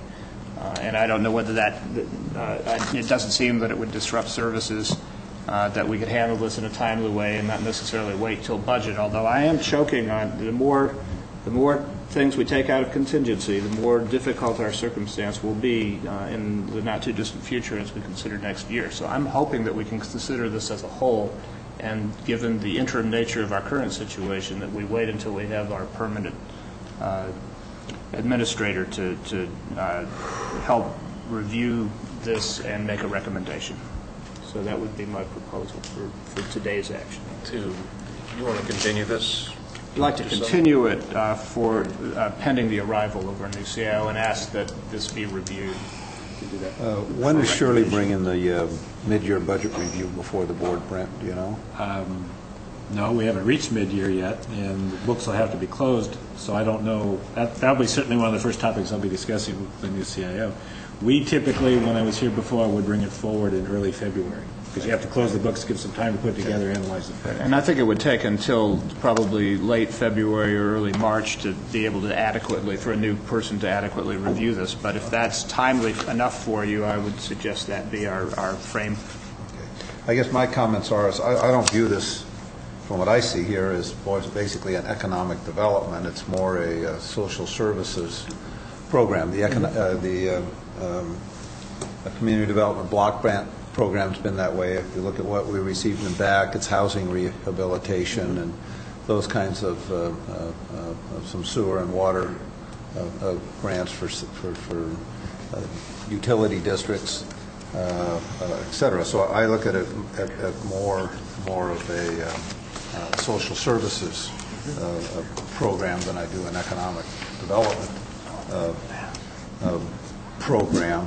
I think we have received considerable benefits. Let me ask you, if we withdrew from the Joint Powers Authority, because I kind of agree with Marita, either you pay your fair share or get out of Dodge, would we still, who would then be administering the community development block grant program, and who would be doing the grants for the housing rehabilitations that are in the that are back here, and the sewer and water rehabilitation and that sort of thing? Who would be carrying that, and would we lose those allocations? Short answer is no. You would not lose those allocations because they're not done under the district. They're done under the Planning Council. They're done as a what? They're done under the Central Sierra Planning Council. Right. It's two different What you have is two separate entities, legal entities, both created by a joint powers agreement. The Planning Council was created in 1973, composed of nothing but elected officials, the board is. The district was created in 1976 as a sister agency to the Planning Council, but it operates under a separate joint powers agreement. it has to have the same elected officials plus 4 non-elected officials on the board. Requirement of the federal government, not the local cities and counties. In 1976, when the Planning Council saw this as a potential benefit by adding membership and creating a new joint powers agreement for the district, they saw that a potential benefit financially for economic development. It's a separate function from the functions that you see under the Planning Council. The district doesn't do housing programs, doesn't do social service type programs. The district doesn't do that.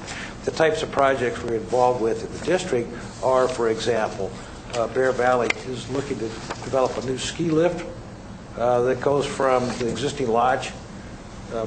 There's a blank area at the top of the mountain. They see that as economic development.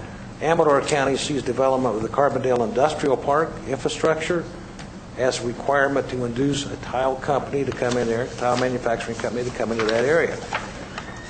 Those Tuolumne County's project is the development of a bypass for the benefit of the Black Oak Casino, which also benefited the community because...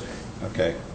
So in other words, everything that's here is backup is basically part of a different JPA than the Economic Development JPA. That's correct. There are two separate agencies, two separate... Okay, and what is before us today is the Economic Development JPA. That's correct. Okay, I am for waiting then and seeing, because quite frankly, I'm for obviously participating in the other JPA that's doing the community development block grants and the housing rehab and all that. Okay. I'm not quite sure what we're going to be getting out of this as far as economic development and where that goes. I think I just as soon wait on committing money for that. Okay. Larry, do we pay dues to the Planning Council? $100 a year. Yeah, that's the same for everybody. Okay. Yeah, and I'd just like to reinforce what I was saying, is I think we need an economic development approach, and the question is, can this be utilized to good effect here in this county? And I know we have various opinions on it, but I do think it's important that we put it into an overall approach to the subject. If you so choose to do that, which I think is a wise approach, then I will certainly outline the issue for the new CIO and put it right at the top of the stack of an ever-burdening... Top of the stack. That one may go at the bottom of the stack, given the other issues. I would put budget at the top of the stack. Well, but this becomes part of that discussion. It's part of the stack. Okay, so just to pull the board here, Tom, you I'm not for taking action at this time. Continue it, and Steve, you want to continue it? Yes, and in exactly the mode that Brent just described. And Russ? I feel compelled to mention to you that the previous action that we took with the Ferguson Group, it was a $100,000 expenditure, although it said it was not any fiscal impact. We're kind of betting on the come that these folks are going to be able to help us, and we're willing to spend eagerly $100,000 to see what they can do for us. And we have another opportunity here that we have a demonstrated ability to perform for us. The price tag on this entering in this horse race is $7,500. I will agree that it probably is a prudent thing to wait and make a final decision on it later. But I might add also that when it comes to the Ferguson Group, you put the money in the budget and you made the decision to retain them before I got here. I might have raised, had I been here, some of those same questions, and I think after this being, I believe, the third year that we've used the Ferguson Group, I would strongly suggest, and they do a good job from what I can see, but I would strongly suggest a real hard look about the multiple-year return for the amount of money you put into it, and that's got to be, because of the bucks involved, a big topic in next year's budget. And all of this should be one discussion, including how we both apply for and administer our grant processes, which is a whole other piece of it. okay, Larry, you saw an opportunity there. I mean, you may have a bigger budget next year if you can take over the Ferguson Group. Yeah. JPAs are not allowed to lobby Congress. Yeah, I don't think that'll work. So you're okay with to continue it? Yes. And Rita, still where you No, I mean, for me, I just like to bite the bullet. I don't like postponing things. So okay, well, since this requires a 4/5 vote. I'm out of luck. I think you're out of luck today. Just today, just for this issue. So, Larry, it looks like at this time, that's what the will of the board is, to continue this until maybe the mid-year review of the budget, which should be, what, a couple of months? Okay. And we'll re-agendize it. Okay. Mr. Chairman, can I just clarify one thing? There's some confusion, obviously, because I'm always standing in front of you representing, and you're not sure who I'm representing. But the agencies combined staff in 1982. Well, previously, they had the Central Sierra Planning Council had a director and staff. The district had a director and staff. The board, to save money, combined the staffs, had one executive director.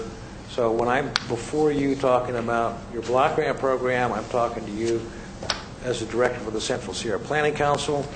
In this case today, I'm talking to you about the Economic Development District, but the boards are intermingled and work like this. So it may be confusing sometimes as to who you're talking for. But in this case, so what I'm talking for is each individual agency as a JPA, but really collectively because the board meets collectively. I hope that doesn't confuse them. Okay. Mr. Chair, do you need a motion to table pending midterm budget review and the acquisition of a new CAO? Probably, yeah. Okay, I'd make that motion at this time. Okay, is there a second? Second. Okay. All in favor? Aye. Opposed? No. Motion carries on a 4-1. Thank you very much, Larry. Mr. Chair, could we have a 2-minute break? Yes, we'll take a recess for a couple minutes. We're going to move on to item number 11, discussion. No, excuse me, item 12, we did 11, excuse me. Item 12, discussion possible action regarding resolution authorizing changes to the position control list fiscal year 2007-2008. And Human Resources. Good morning. Francine Osborne, Administrative Office.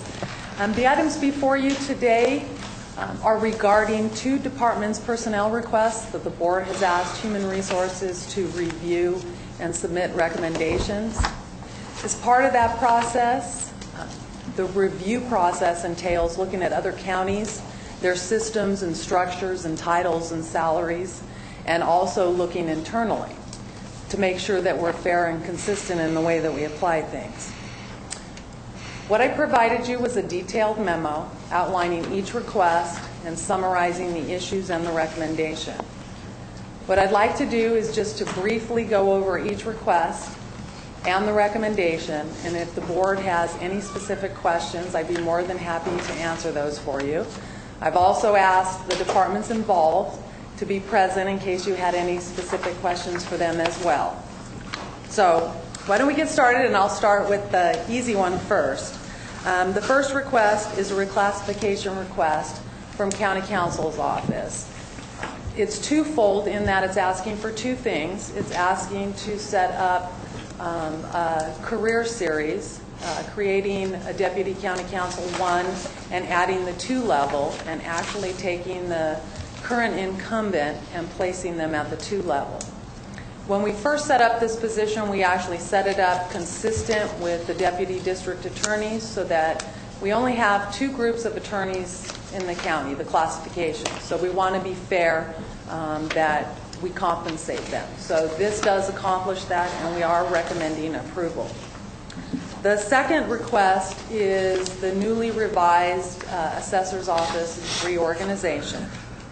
And the first request is actually, let's see, here's my summary, is a reclassification of the assessment specialist position, creating 4 levels. Part of that request also is taking the salary structure of that position and aligning it up with what they feel is consistent in the tax tech series. It entails 6 full-time positions currently in the office, and we are recommending approval of that.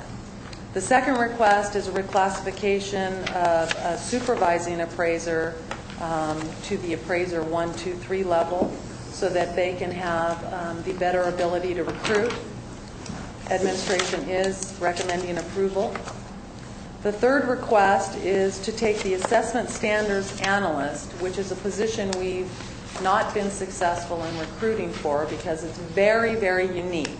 When you look at other county structures, this position was written specifically to deal with the incumbent in the position here in the county. The department proposed a couple of different options in dealing with this position. And what administration is recommending that we do reclassify the assessment standards analyst to a chief of assessment services. When I originally looked at this and looked at other county structures, this is also a unique title, the chief assessment services. Most counties have assessment managers, assessment supervisors, but then looking at the assessor's office structure, the way that they have the divisions kind of split up, they have a chief appraiser.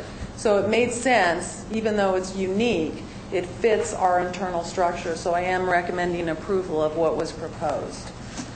As part of that, they also proposed kind of an untraditional approach in dealing with what's called position overlays. And the administrative office, for various different reasons, is not recommending approval of the overlays.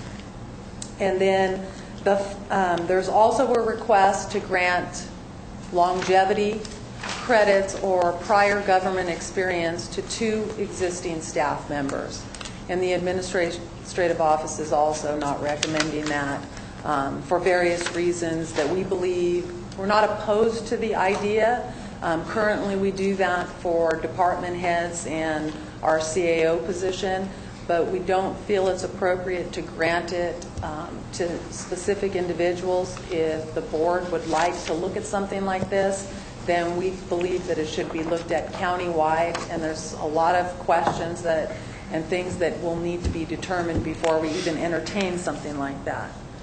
And then the last request has to do with redoing a job description or setting up what's called flexible staffing for the appraiser series. And the administrative office, basically, if you look at my memo, you're not really going to see a whole lot in there, and that's because of the fact that we already have flexible staffing in that series. We have a job description for appraisers 1, 2, 3, and the department has that ability to move staffing at preliminary or final budget to place them at various levels. In talking with the department, the issues with what they'd like to do is actually revise the job description. And the reason it's not in your packet is that I have a lot of questions based upon the language and terminology that's actually used in their job description. They're sort of inconsistent. They set some very high standards, which I see could actually be some recruitment issues for them. They want to have flexibility, but they also talk about a recruitment process. And there's also physical and working conditions that aren't addressed. I do believe that they do have some really good ideas in their job description, and I think that we can come to terms with being consistent with our county job descriptions, addressing their needs. They feel the standards are too low in the existing flexible staffing job description, and I agree. I think that we can do a better job and address what they feel would be more appropriate for the candidates to move through the levels, but we also do need to work on that together. I didn't want to make a proposal based upon my thoughts. I want to come together with the department, and so we have decided that we can probably accomplish that this week. We don't need board approval to upgrade the job description. In looking at what they're proposing and what's currently there, a lot of it is the same. And so if you have questions in that regard, I have brought the existing job description, the new proposal, and have highlighted the various changes. A lot of it is the same. So what you're basically looking at in the assessor's reorg is the administrative office is recommending approval of all of the requests except for the 2 unique items. And so if you'd like me to go into more detail or have specific questions, please ask.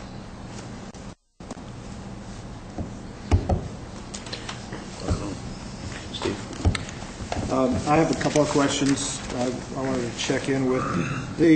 We've had 3 recruitments that didn't work out for the assessment standards analyst position, and we're going to retitle it.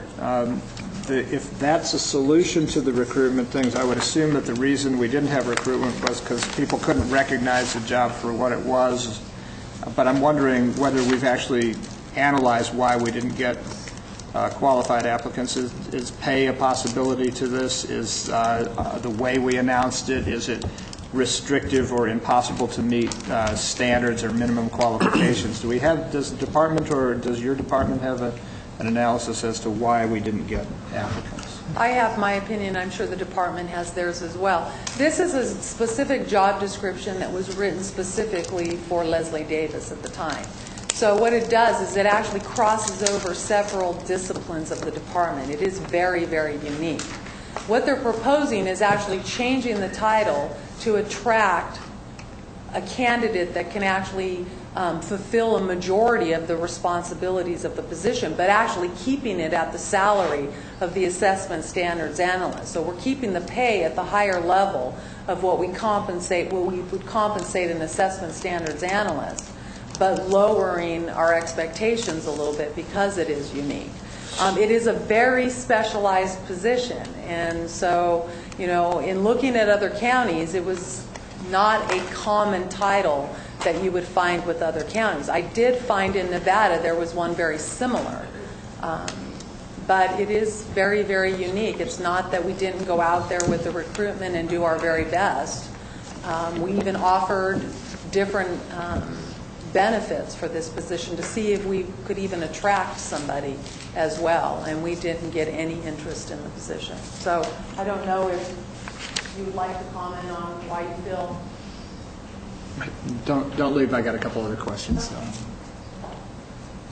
Should I ask before I comment on that? That's fine. Do you want to finish with Francine? No, that's fine. Leslie Davis, Assistant Assessor. We did have one person who met the MQs for the Assessment Standards Analyst, and through the interview process, we did not feel that candidate was going to satisfy our need to fill the position. Francine and I have a debate about this. I do not believe the position was designed for me. There was an Assessment Standards Analyst position before. In fact, we recognized just last week that the individual who held it was in the audience, and that was Bill Ratterman. The position existed on the control list. We simply revived it when certain skill sets of mine were recognized. Can we agree on that? And we did revise it. The Chief of Assessment Services does not do what the Assessment Standards Analyst does. This person is not expected to have appraisal background, so 25% of their time is not expected to be involved in appraisal or anything related to it. Instead, what this part of the reorganization does is mirrors what happens in larger assessors' offices, as we explained to you in our study session in March. Many larger offices have two assistant assessors, one over valuation and one over assessment. So rather than come to you and propose two assistant assessors, which doesn't seem reasonable, we're suggesting two chiefs, one over valuation and one over assessment, who answer then to the assistant assessor. Thank you. I also read your concern, and I share this, that we've been kind of doing, I'm not sure what you'd call overlays. I haven't heard that word used in other contexts, but it does seem to me that we do have a need as a policy matter to address a circumstance that arises from time to time when we have I guess what I'd call limited duration special assignments. That maybe it's highly technical, maybe we're implementing a new system, maybe there's a transition of some sort going on in the department, or maybe we have an animal control, somebody who has suddenly found animal control in their domain and is being given some kind of period of time to sort things out and get it on its feet. I'm not sure we have such a classification. We do out of class when somebody's missing maternity leave or parental leave, some kind of time, specified time that they're filling in for a higher classified person. But we don't really have the special assignment status. Do you think it makes sense to try to look at that and see whether it would be a serviceable category to create as a matter of personnel policy? Well, I think there's some complicated issues that surround it. What happens is that the person would still be titled in their position, but they would be given an additional duty or responsibility, and then they would get an increased hourly type of stipend for that duty. It would be looked at as long as there was a need and reviewed annually in an agreement. What tends to happen is that it tends to be drawn out, and then all of a sudden the responsibility gets taken away, there's no longer a need, or now we have the ability to go out and actually fill the position because, say, the recruitment market changes after a couple of years. So not only do they lose the pay, but then you also have to take away the duties as well and say, okay, now you no longer do this assignment. The other thing is I do think that you have issues as part of bargaining with your unions in that, for a short period of time, I think they're tolerable.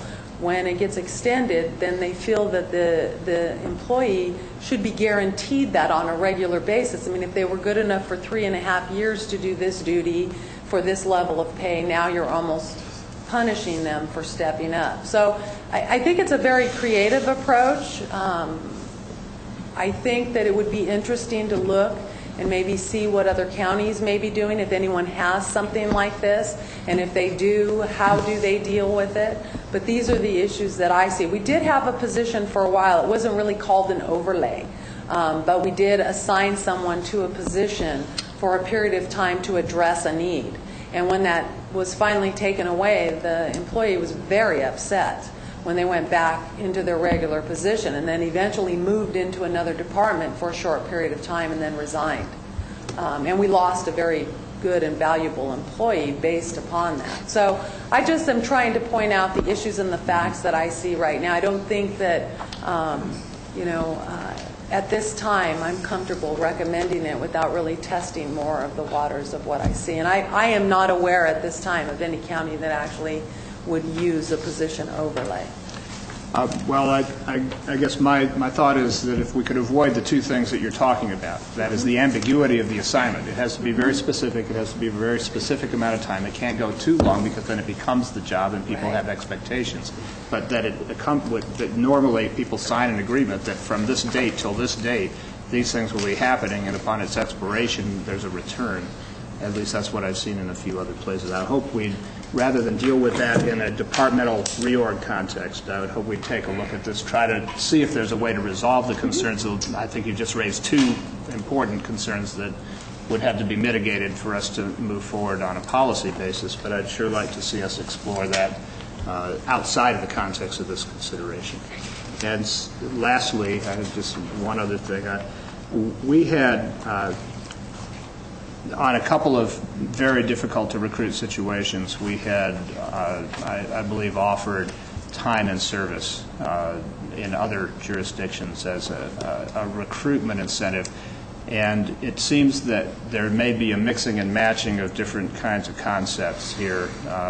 There's retention issues in this county and there are recruitment issues. And it seems to me that both of those need to be, at this point, rather than dealt with on an ad hoc basis, the subject of maybe further discussions. We opened up some creative avenues, but also some creative responses in relation to the couple that we did. And I'm interested in seeing whether we can stabilize this with clear policies on retention and separate but equally clear on recruitment, and that we make those tools available to your department and to all departments really here in an equal measure.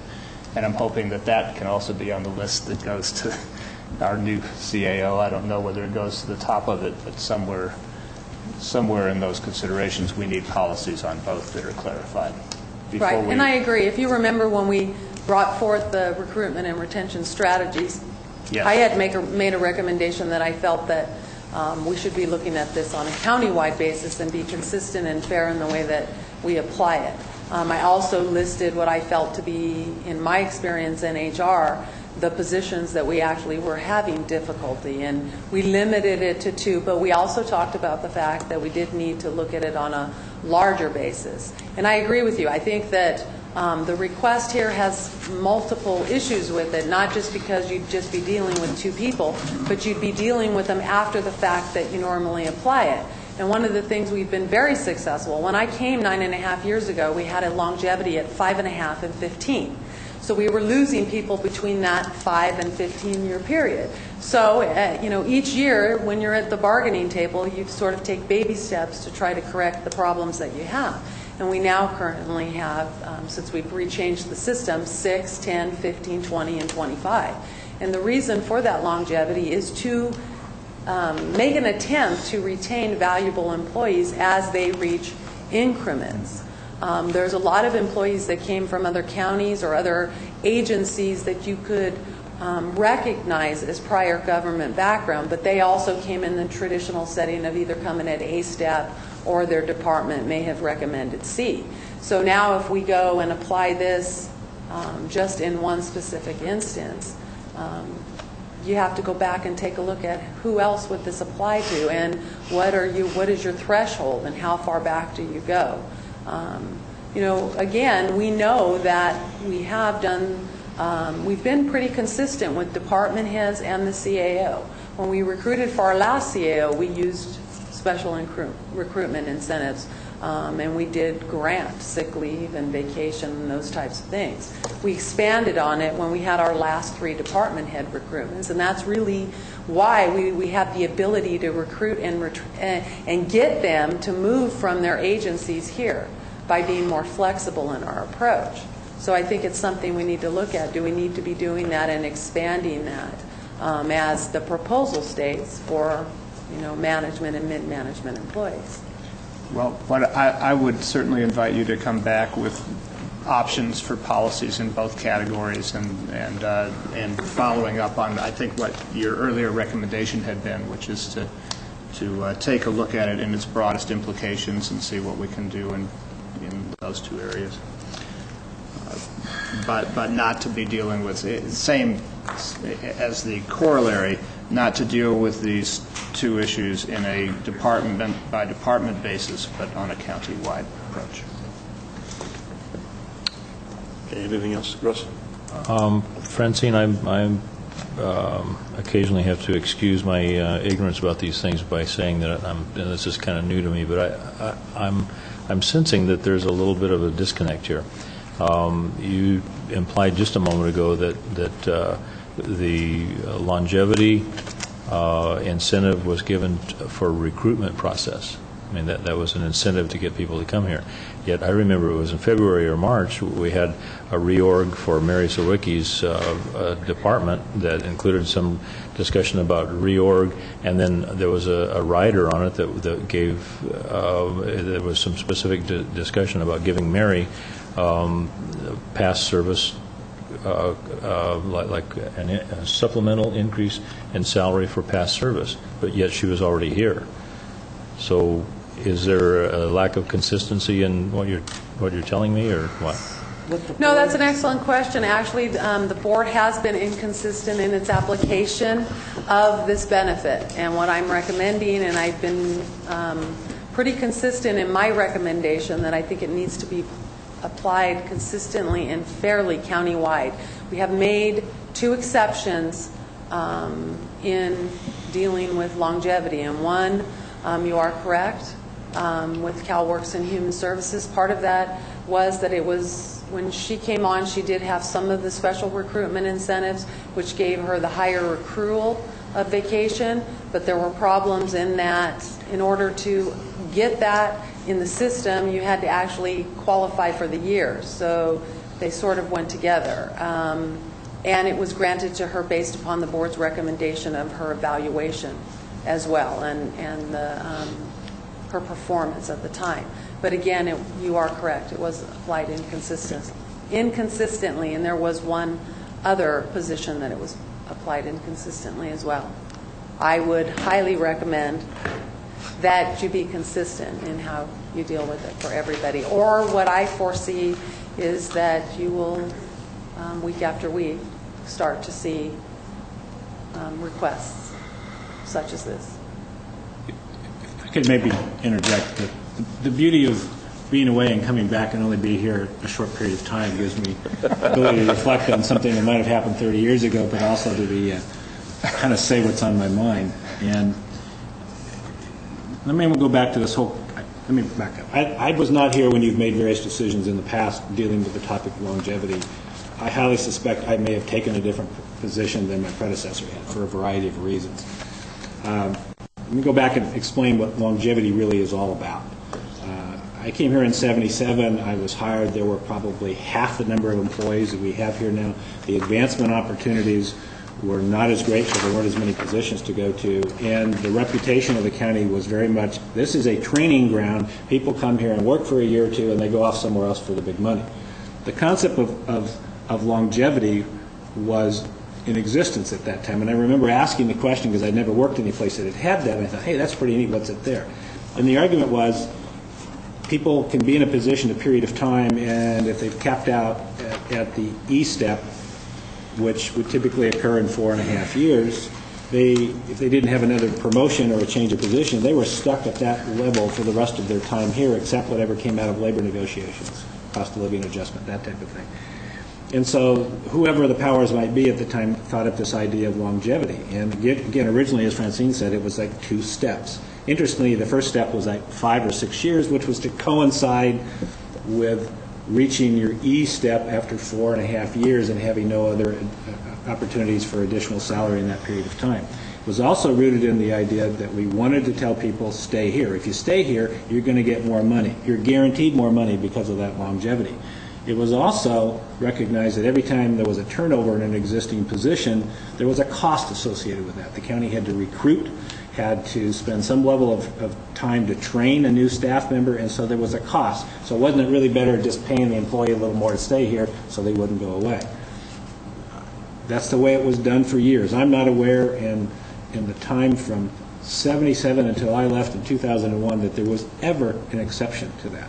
And in fact, I clearly remember one employee who worked in the county a period of years, went away to Tuolumne County for a couple of years, came back, said, I want my longevity back, and it was, you left.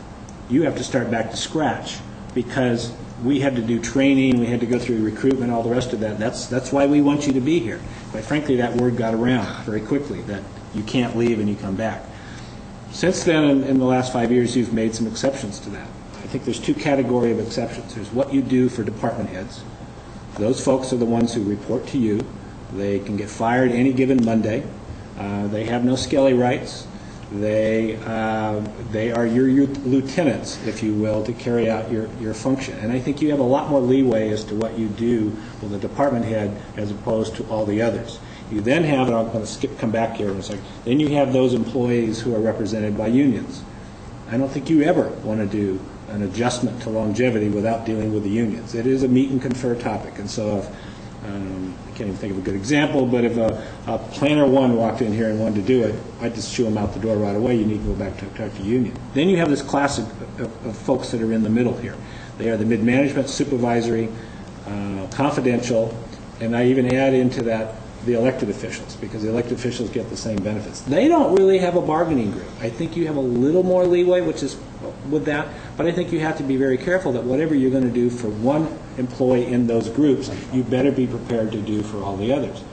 My personal feeling is, easy for me to say this, I don't like the idea of applying longevity even to new hires. I think the better thing to do is just, if you think somebody's good enough that you're hiring them and you're going to give them a 10% credit, just give them 10% more salary and be right up front. Then you're not altering the system.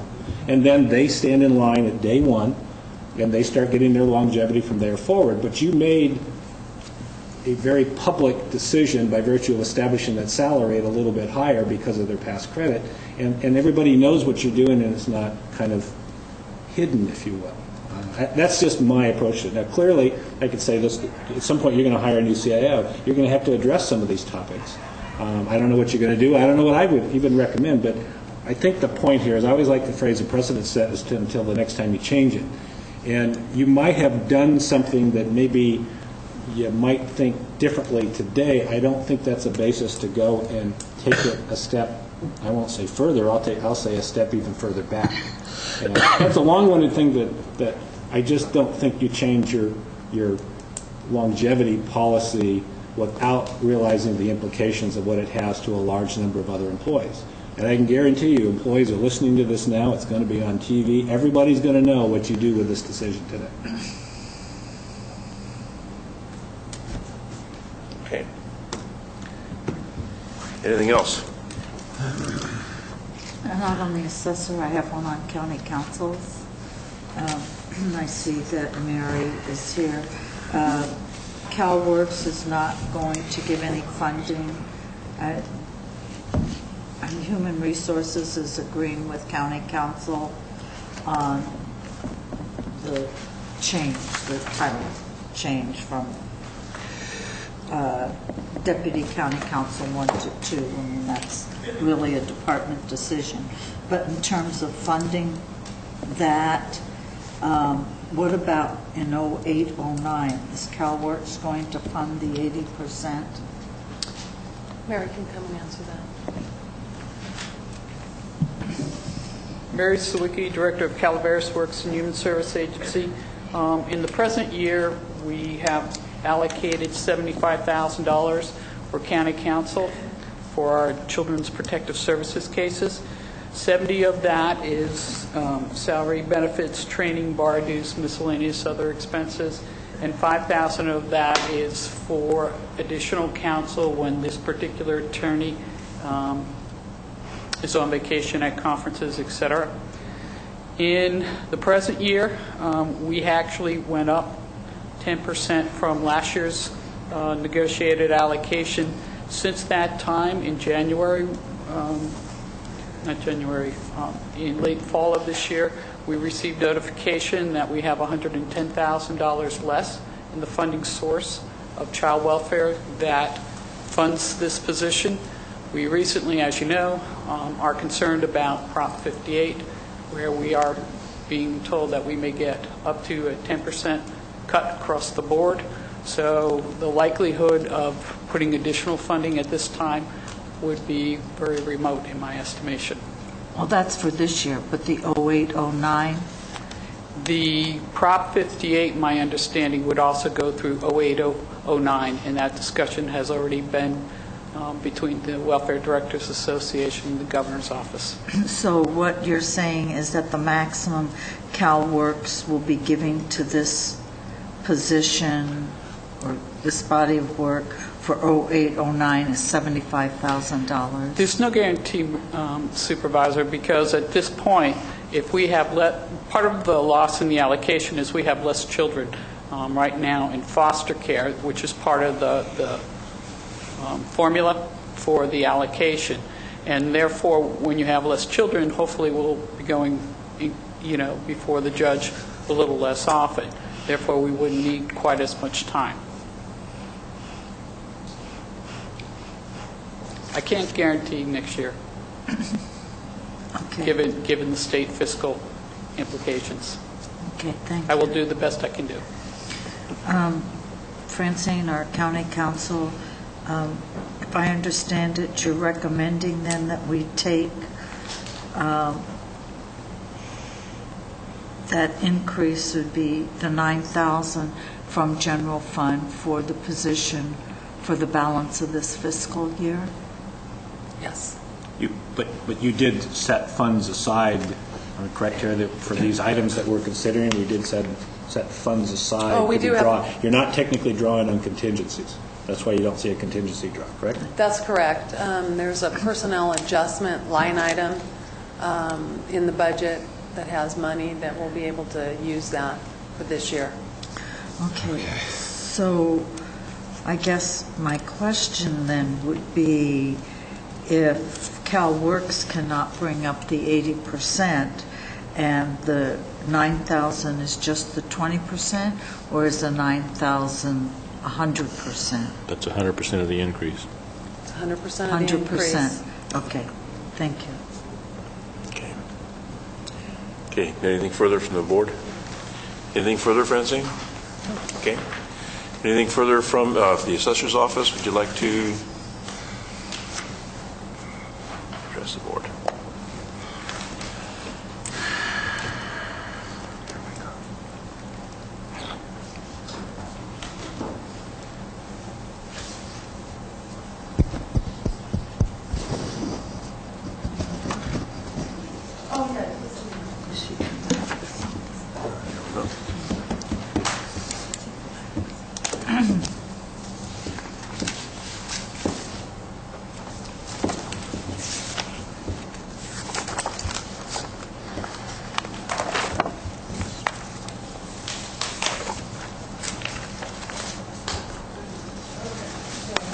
Mr. Chair, honorable members of the board, Leslie Davis, Assistant Assessor.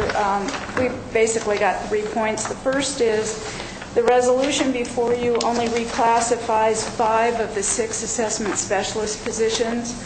There are currently 4 assessment specialists, 1, 2 3s, and 2 senior assessment specialists. Only 5 are called out in the resolution, and we need to ensure that the resolution is identifying all 6. Francine certainly mentioned it to you both in writing and verbally today. I think it was maybe a typographical error. I'll go back and check and give it to Madeline for a minute. There's no dispute about covering all of the ones in that category. Okay. Good. Secondly, I think I'll probably just argue longevity for a moment versus a salary increase. If I might, having listened to Brent and certainly argued with him privately in his own office and Francine, there is a huge difference between a longevity and a salary increase. A longevity increase carries with you if you were to go into another position, and I laughingly tell Randy if he'll ever retire, I'm certainly going to run. So that's the kind of huge difference there is. There's also the difference in a position like mine where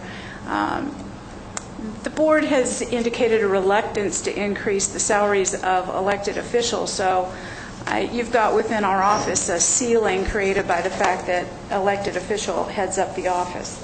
Having said that, I mean, the position that we have is still out there on the table, and I can't argue with the fact that perhaps when you're talking about rank and file, it's something that is a meet and confer issue. As a former head of a bargaining unit, I understand that concept, and would also say to you that even if it is a meet and confer item, you have the authority as the board to put it on the table every bit as much as the union, SEIU, or deputy sheriffs have the authority to put it on the table.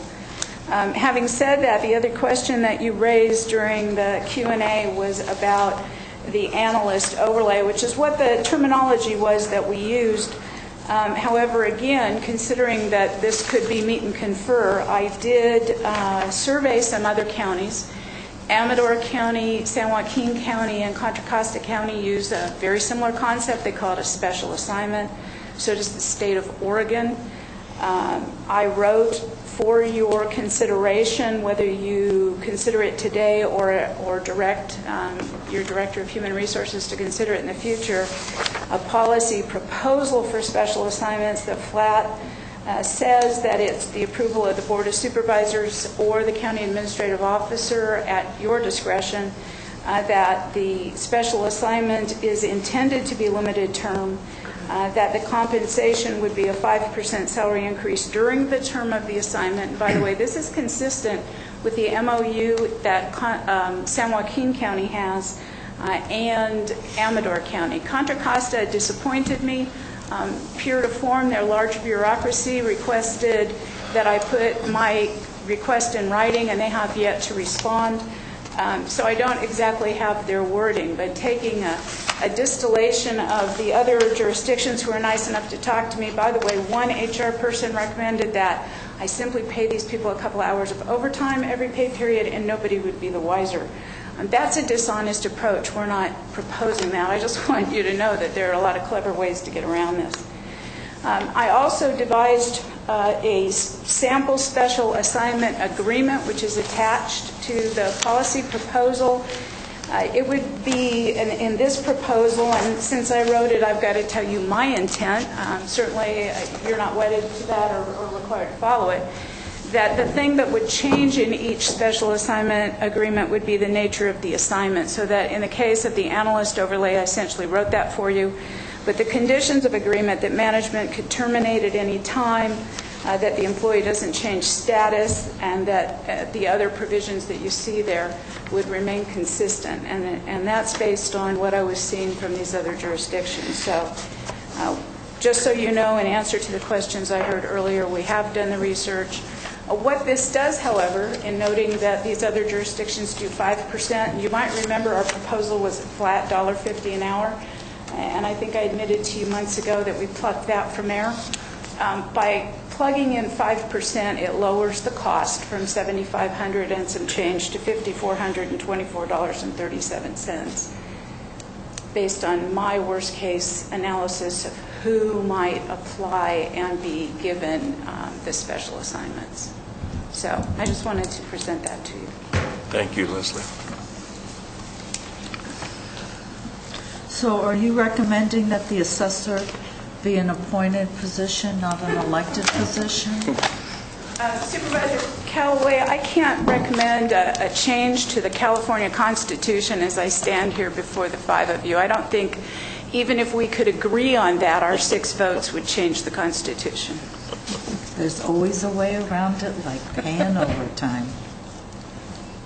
Are you dot?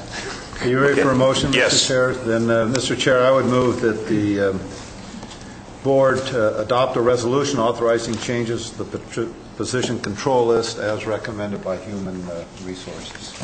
And as modified relative to that 6th position. Okay, and as then amended by the 6th position. Is there a second? Second. It's been moved and seconded. All in favor? Aye. Any opposed? Motion carries on a 5-0. Okay, and I would also request, as previous, that maybe this be added to the general discussion and options weighed coming back to the board on the 2 topics that we talked about. Yeah, I think when we have At a what CAO, point, we can... Steve? After closer to budget. after the new CAO, before budget process, as early in winter, spring as we can manage. Okay. Thank you. Okay, thank you, Francine. Thank you. Move along to item 13, correspondence, reports, various matters of concern. Supervisor Tryon. Okay, I will give you my RCRC report, and I'll try not to go too long. RCRC did leave the county member dues the same, at the same level as 05, 06, and 07, so there's no increase in dues. RCRC is suffering, though, a little harder times because of the housing program and what's happening in housing. So, we talked a little bit about the budget. Says as background, California's current fiscal condition is bleak. Well, it just got bleaker, as we all know.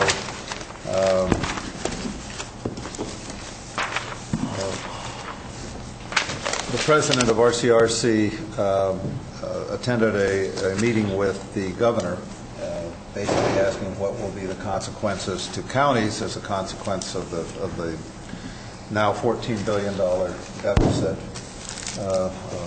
for the 07-08, right, or 08-09 fiscal year. He said the Prop 1A and Prop 42 monies, Prop 42 is transportation, and Prop 1A or other funds that citizens approved that were not supposed to be touched and going to counties. He said they're both secure for counties. Basically, the Democrats in the state legislature are saying they are not. And it says, furthermore, there is pending litigation which addresses the issue of diverting certain Prop 1A and 42 monies for certain transportation purposes to backfill other obligations. They made up a little just checklist and said these are the things that are on the table right now that we think the state may take away from counties.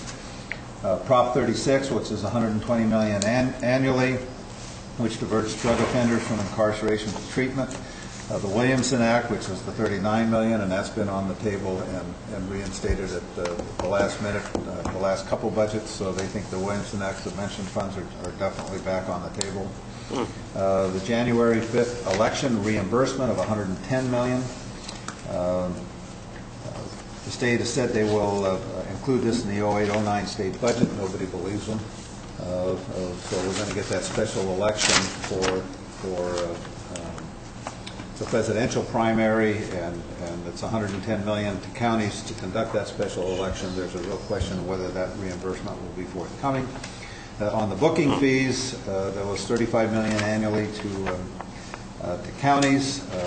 They feel that may get eliminated, reduced. and counties may end up resuming charging booking fees to incorporated cities. The big one to me is the rural sheriff's grant, and that's the 37 rural counties, of which we are one that get a $500,000 grant that just goes into the sheriff's budget. They think that very much is going to be the subject of additional negotiations in the 08-09 budget. Aid to Local Emergency Management Services Authority, I don't believe we are a member of that. I don't believe we are. Okay, this is one of my good ones. Aid to the Rural Koopas. Remember public Koopas? Oh, yeah. The what? Koopa, which was the Certified Unified Program, something or other for industrial things. And anyway, we get a little money out of that. We finally went into it. 60,000, I think. And so the money we're getting, they think it's $900,000 annually. It's not a big number statewide, but it's Brian gets a fair amount of money too. I think it's 60,000. 60,000. Okay, Brent's thinking that our cut's probably 60,000. That's on the table, and the weed management program of 1.5 million, which is a Department of Food and Ag program, is probably on the table. He did say in the meeting that he would implement Prop 58, which gives him the authority to do an emergency declaration and bring the legislature back into session, and that's what Mary was talking about. He has already indicated, and it was me, because we met on Wednesday, and there's nothing in the papers about a Prop 58 or the governor doing this, and then it hit all the papers, I think, either Thursday or Friday. So,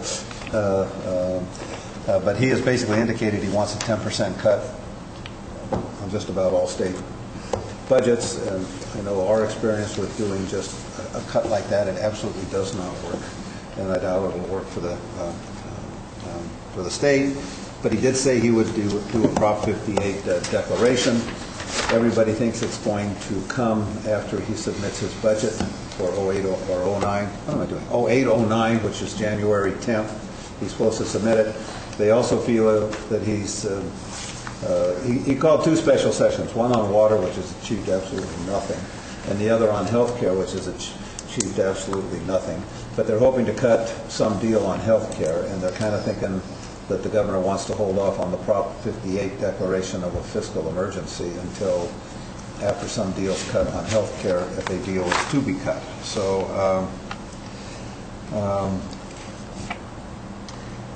and it says also California is fast approaching its debt limit, making it difficult for the legislation and the governor to offer another state bond to ease the current fiscal crisis. So we all know that the state's in big trouble, and quite frankly, we're in somewhat trouble. And I just thought I'd just mention in passing that if you want to look at our last construction activity report for fees, in November of 2004, there were 174,000. November 2005, there were 137,000. November 2006, there were 112,000. November 2007, which was this last November, there were 36,000. So it just, building is falling off a cliff, and we're going to have a huge structural deficit in Calaveras County, and if the state comes in and takes a whole bunch more away from us, it's just going to grow proportionately. The next issue, and I think, Jim, you may want to follow up on this a little bit, is on the Williamson Act. RCRC agreed to file an amicus brief, which is a friend of the court, in support of Sierra County. What's happening is, to go into the Williamson Act, you're categorically exempt from CEQA to go in. But if you do a cancellation, not a non-renewal, but a cancellation, that is a CEQA. That generates CEQA. So up in Loyalton, a population of 878, this rancher said, I want to cancel my Williamson Act, and I want to go immediately into a super Williamson Act, which I think is a 20-year contract instead of a 10-year contract. So it's interesting, a developer is suing Sierra County saying, no, you've got to do a full environmental report about going out, even though he's simultaneously going into a 20-year contract. So that is now going to court, and one of the arguments is, well, if you're going right back into a more enhanced contract, that should not generate a CEQA review. But the law basically says if you do a cancellation, that does generate a CEQA review. Now, when we did our Williamson Act, and we said, well, if there's a change of ownership, we want to file a notice of non-renewal, I think, and then let the new owner come back in and apply for a new contract. That a notice of non-renewal does not generate CEQA, but if we said we're going to cancel the contract and make the new owner come in and file for a contract, that's a CEQA review. Okay. So we need to be kind of careful, and Jim, you need to kind of check out what's happening up there and check with Mary to make sure that procedurally we don't do something that's going to generate a CEQA review to get out. We have a study session, I think it's scheduled for the second meeting in January. That will cover all of that. The cancellation is only an option open to the landowner. The government cannot request or require cancellation. Only But the we can deny it, cancel it. But a cancellation does... The problem is that the board has to make very rigorous findings. In my view, it would be very difficult to effectively, to legally, properly cancel the Williamson Act contract, although it can happen if certain very strict circumstances are met. So I think we're doing a notice of non-renewal and then allowing them to reapply. The non-renewal is certainly not a problem. Both parties have the equal right to non-renewal. Right. But cancellation is a CEQA, does require a CEQA review. We talked just briefly on the water bond negotiations. It's basically stated that the legislature is not going to put a water bond forward. The Chamber of Commerce is delighted because they have 4 water bonds that they're putting on the ballot. And it says the water bond discussions center around modifying the provisions of the Senate bill introduced by Parada. And really what it's coming down to is storage and dams. I mean, that's what the hang-up is. But it sounds like the legislature is not going to do anything. It said in here, the business community is contemplating placing their own water bond on the 2008 ballot through the initiative process, and that's what they're doing, and I'll talk about that in here a little later.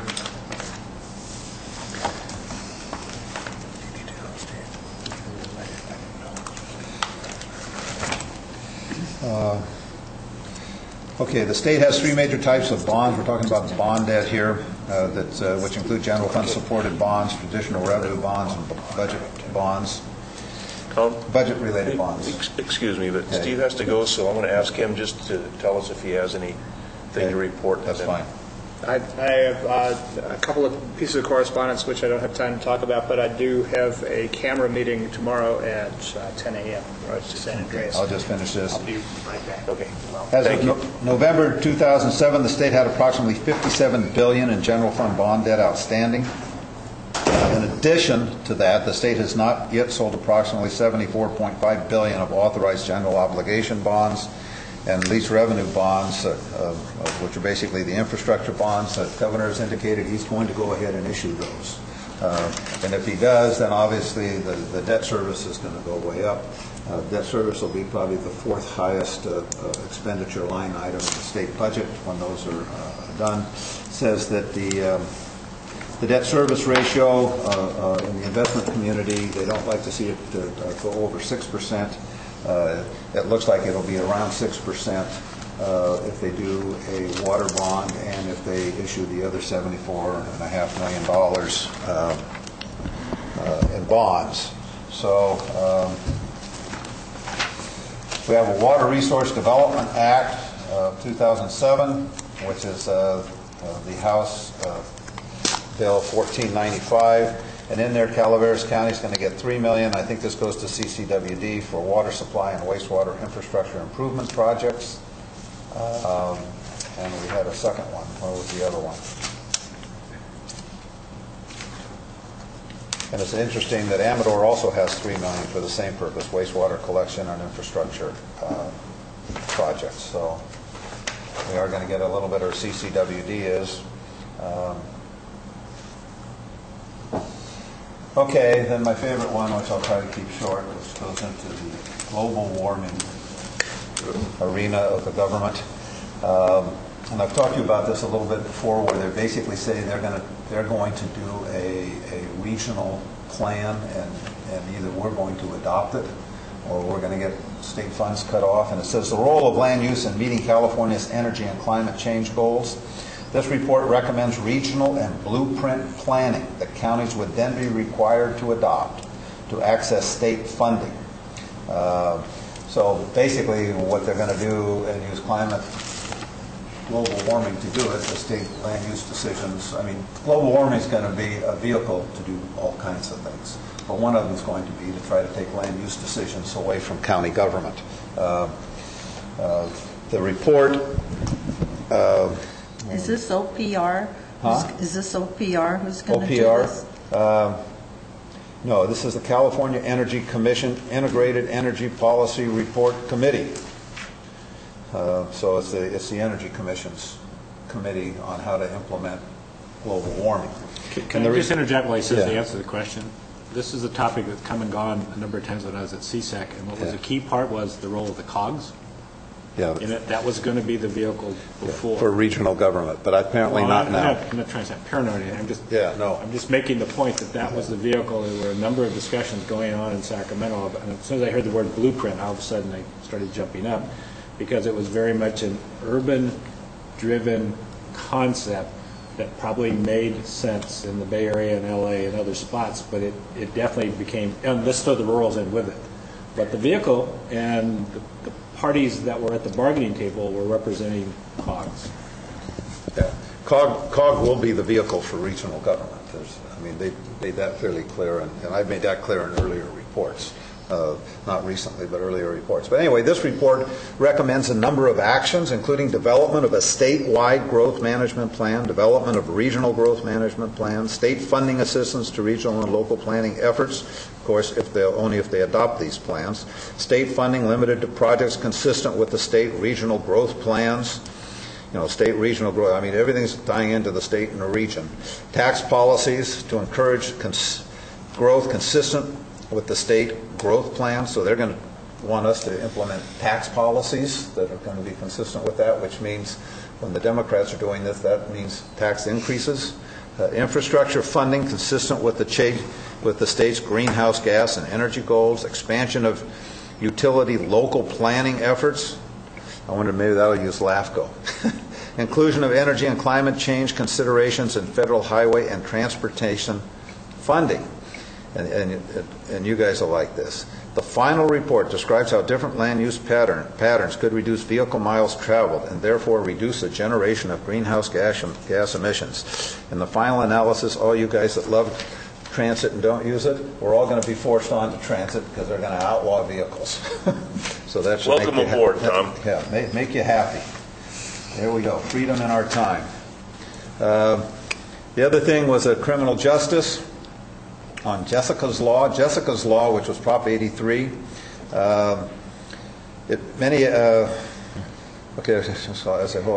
one important provision of that law, which is beginning to take effect, requires global positioning systems, lifetime monitoring of paroled offenders. Under Jessica's Law, these are sex offenders, so you're supposed to know where they are at all times, and that's required in the law. This aspect could have a dramatic effect on rural county law enforcement and county budgets. On October 18th, the Department of Corrections, Secretary Jim Tilton held a conference call to alert local officials that approximately 500 convicted sex offenders have been released from parole since the passage of Jessica's Law and are not being monitored by this global positioning system as required. An additional 100 sex offenders were slated for release, some of whom were being tracked by GPS, the global positioning system, and some were not. Subsequently, Secretary Tilton sent letters to the affected jurisdictions alerting law enforcement to the sex offenders being released in their area. The Secretary was very clear on that call and in the letter that the state would not be responsible for lifetime GPS monitoring of these individuals as called for by law. Although Secretary Tilton did not explicitly say that GPS monitoring should be the responsibility of local agencies, he made it very clear he does not believe it's the Department of Corrections' responsibility.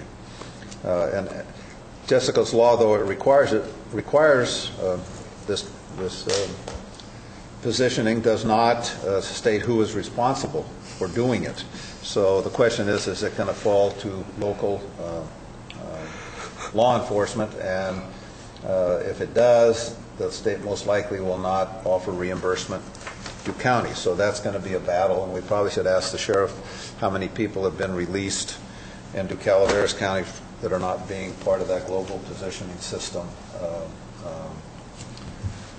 requirement. So we probably should ask this. Somebody might ask the sheriff. Is something we're supposed to be doing now, Tom? You might ask the sheriff, Brent, at some point, do we have a problem and what are we doing about it? Excuse me? Is that something we're supposed to be doing now? Yes. That was part of that Jessica's Law initiative that was passed by the citizens. It required a global positioning monitoring lifetime of sex offenders upon their release, and apparently the state isn't doing it and just basically is saying, well, you know, it's the counties or cities' responsibilities. So there needs to be some cleanup legislation right now. I think there is some being proposed, but right now it's sort of in limbo land. Okay, and this is sort of important. However, you should be aware that current conversations with the legislative staff have indicated a threat to undermine the protections of Prop 1A, including an option to eliminate current constitutional protection of vehicle license fees. So if we lose the vehicle license fees, I would just point out to you, we took $800,000 and put it into the general fund this year. That means $800,000 would disappear for next year right off the top, and the other $900,000 that's currently in the road budget could also disappear. So just be aware that the vehicle license fees are back in the target range of the state at this point in time. There are also proposals to raise them and eliminate what Arnold did when he came in. Which is take it back. The Democratic option is to not alter the relationship with the counties, but to raise the fees or the taxes, what do you want to call them, back to what they were. Remember, when Arnold came in, he rolled them back. Right. The discussion now is going back to what they were pre-Arnold. But that's with those funds going to the state. And leave the county alone. Right. But obviously, if you got a $14 billion deficit, I bet you they still have to come back. But it's huge money. I mean, Tom's right that that's one of the biggest sources of income to the county is our VLF. Yes. The VLF's been huge for us. We talked a little bit about health care reform proposals, and there really isn't a whole lot. I mean, it says, this is fun.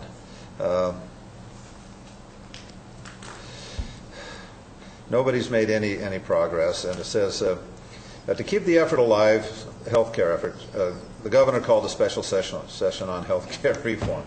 In the first few weeks of October, 3 sets of language were released. First, the, quote, orphan language, close quote, so-called because it was quickly disowned by the legislative and governor staff that developed it. That was great.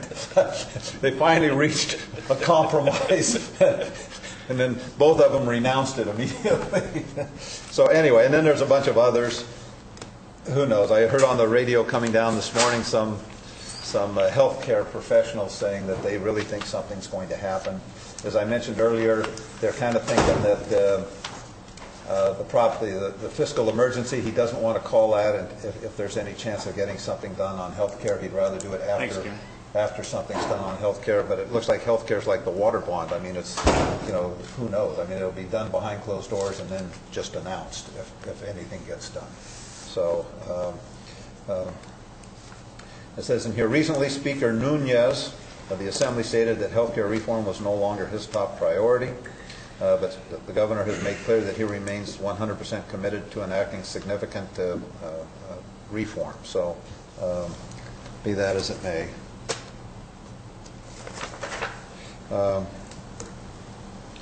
Okay, this is the CHIPS program that we've heard so much about at the federal level that Bush vetoed. Because he was, I think, accepting a $30 billion increase, and the Democrats wanted a $65 or $60 billion increase. And it says California has the largest CHIP in the nation, providing health, dental, and vision coverage to almost 850 subscribers. And it basically says Calaveras County gets a part of that. and that we currently have enrolled in the CHIPS program in Calaveras County 632 individuals. You said 850, I think you mean 850,000. 632 people. But you said... In California. You said California 850. I think you meant 1,000. Yeah, California has the largest CHIP in the nation with a dental and vision coverage to almost 850,000 subscribers. What did I say? 850. Oh, 850,000. Excuse me. Yeah, if it were 850 and we had 632, we'd be in big trouble. So anyway, but we do have a participation in that, and we probably have some sort of consequence to that. Okay, that completes my RCRC report, Mr. Chair. We did meet,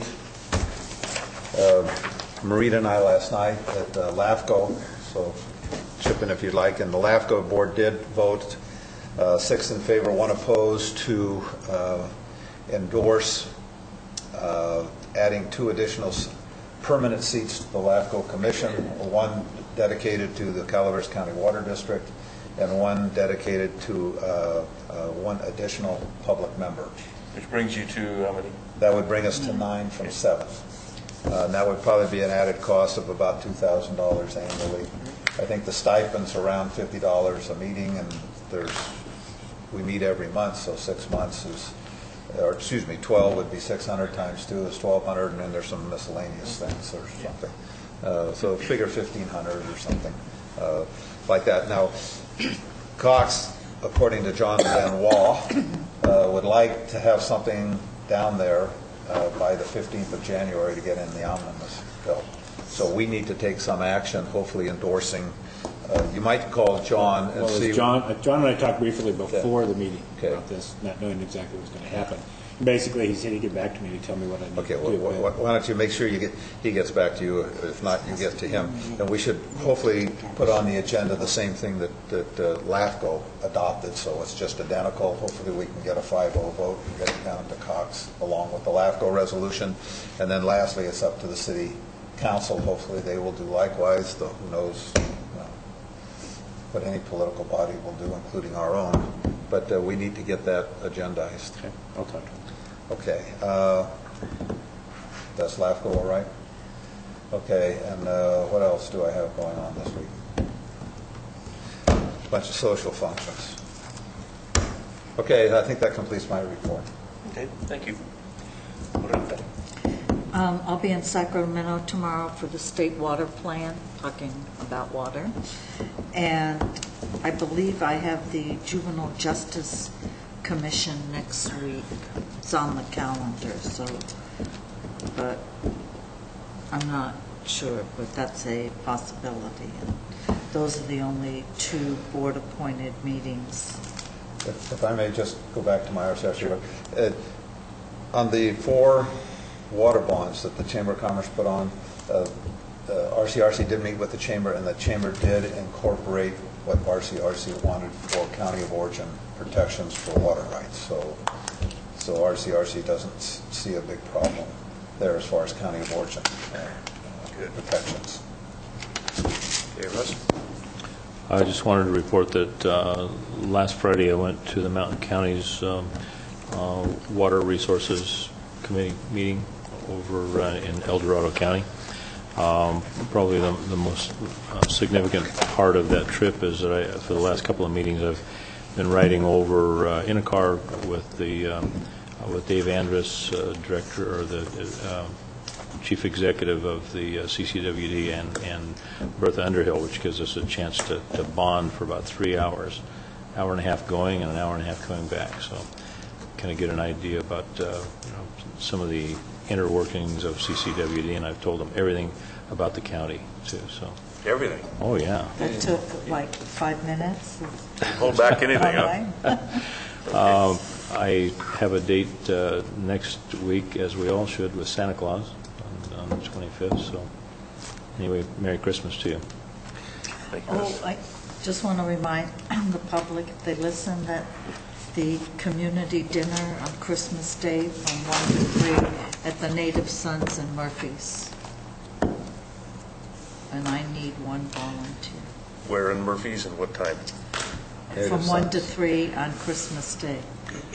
Where in Murphy's? The Native Sons. Oh, the Native Sons Hall. Native Sense Hall. I'm sorry for this. You may have. We'll bring a food basket down to my house when you leave, will you? We do have food to go, Tom. Do you have a drive-in window? Drive-through window, excuse me, not drive-in window. I Drive-through window. don't think I have anything to report. Brendan? A couple of things. Just to let you know, Tim Palachek is retiring from the Building and Grounds crew. You should have all received an email about it. There's going to be a little finger food and soft drink thing for him on Thursday of next week, 1 to 3 in the Corporation Yard. We didn't want to call it Tim's office because it's not really an office, but Tim will be missed, and anybody whose nickname is Rooster has to be missed. One of the actions that occurred just before I came here was to award a contract to the firm of Naughton Lewis to prepare plans for what's been commonly called the vestibule project. And the vestibule project was, or is, to involve the area outside the main entrance to the court right over here, to basically enclose part of that over that area that's covered, to enclose that, to put in better metal screening, have a place for people to line up as they come in. And basically it was a security-related measure, although not totally related to security. Those plans were completed, went through a review.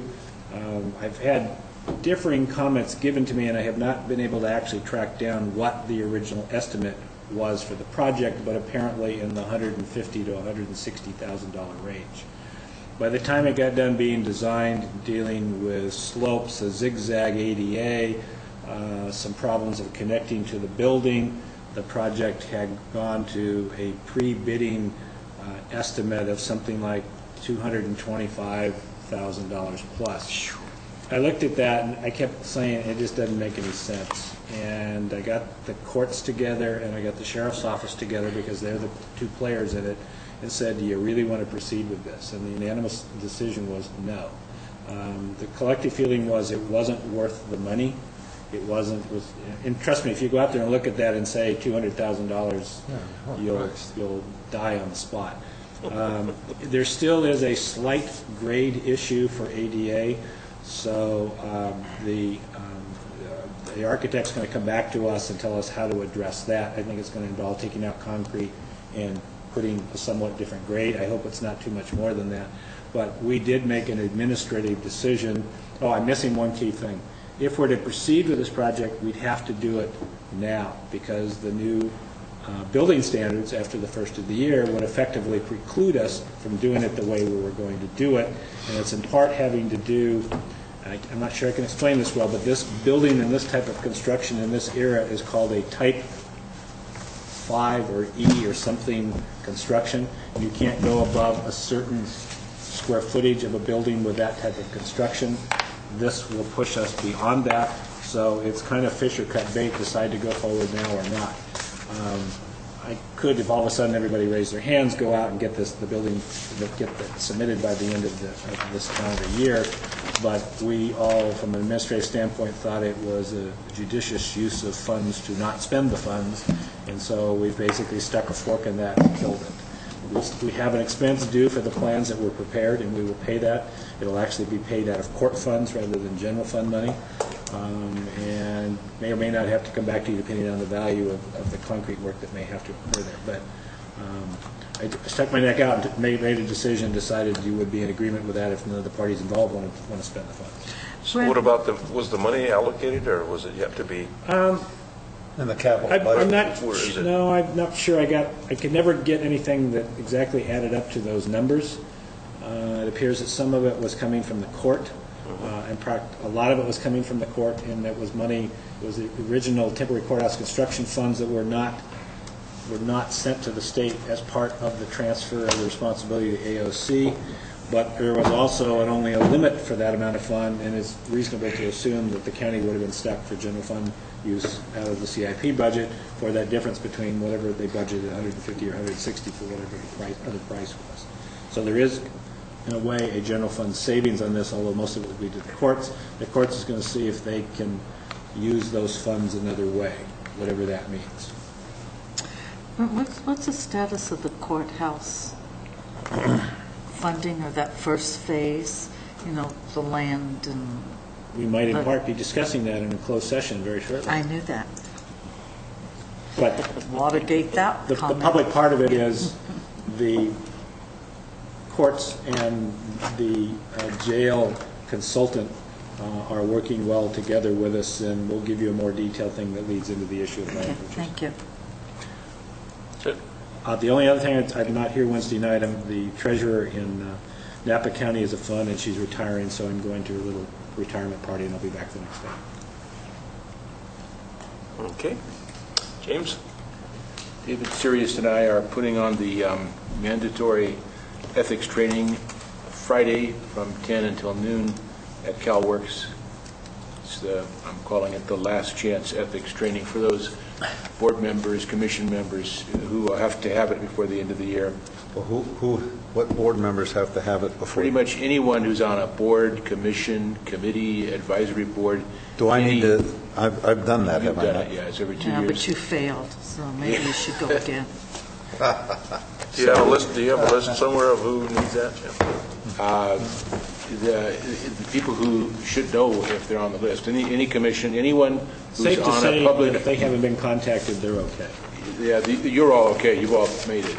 But anyone who's on a board or a body or commission, advisory or otherwise, the only requirement is that you be given a stipend, or that you could, not that you did, but that you could receive travel payments, travel reimbursement. So it's a very broad description, and it's good for anybody. We cover ethics, general principles of ethics, statutory rules of conflicts, the Brown Act, and the Public Records Act, all in 2 fast hours.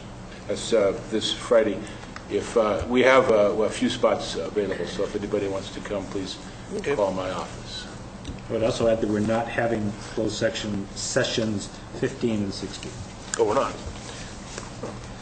Okay. So you will have 17, the 18 addendum, and I don't know if you have 15 and 16.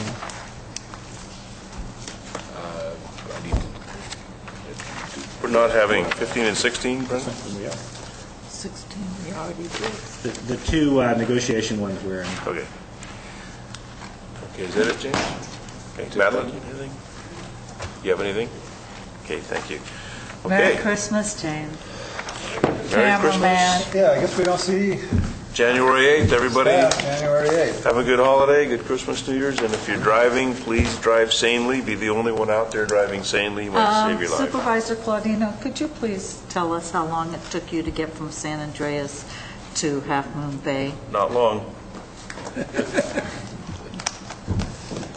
How long has it been since you've had a traffic ticket? This meeting's adjourned.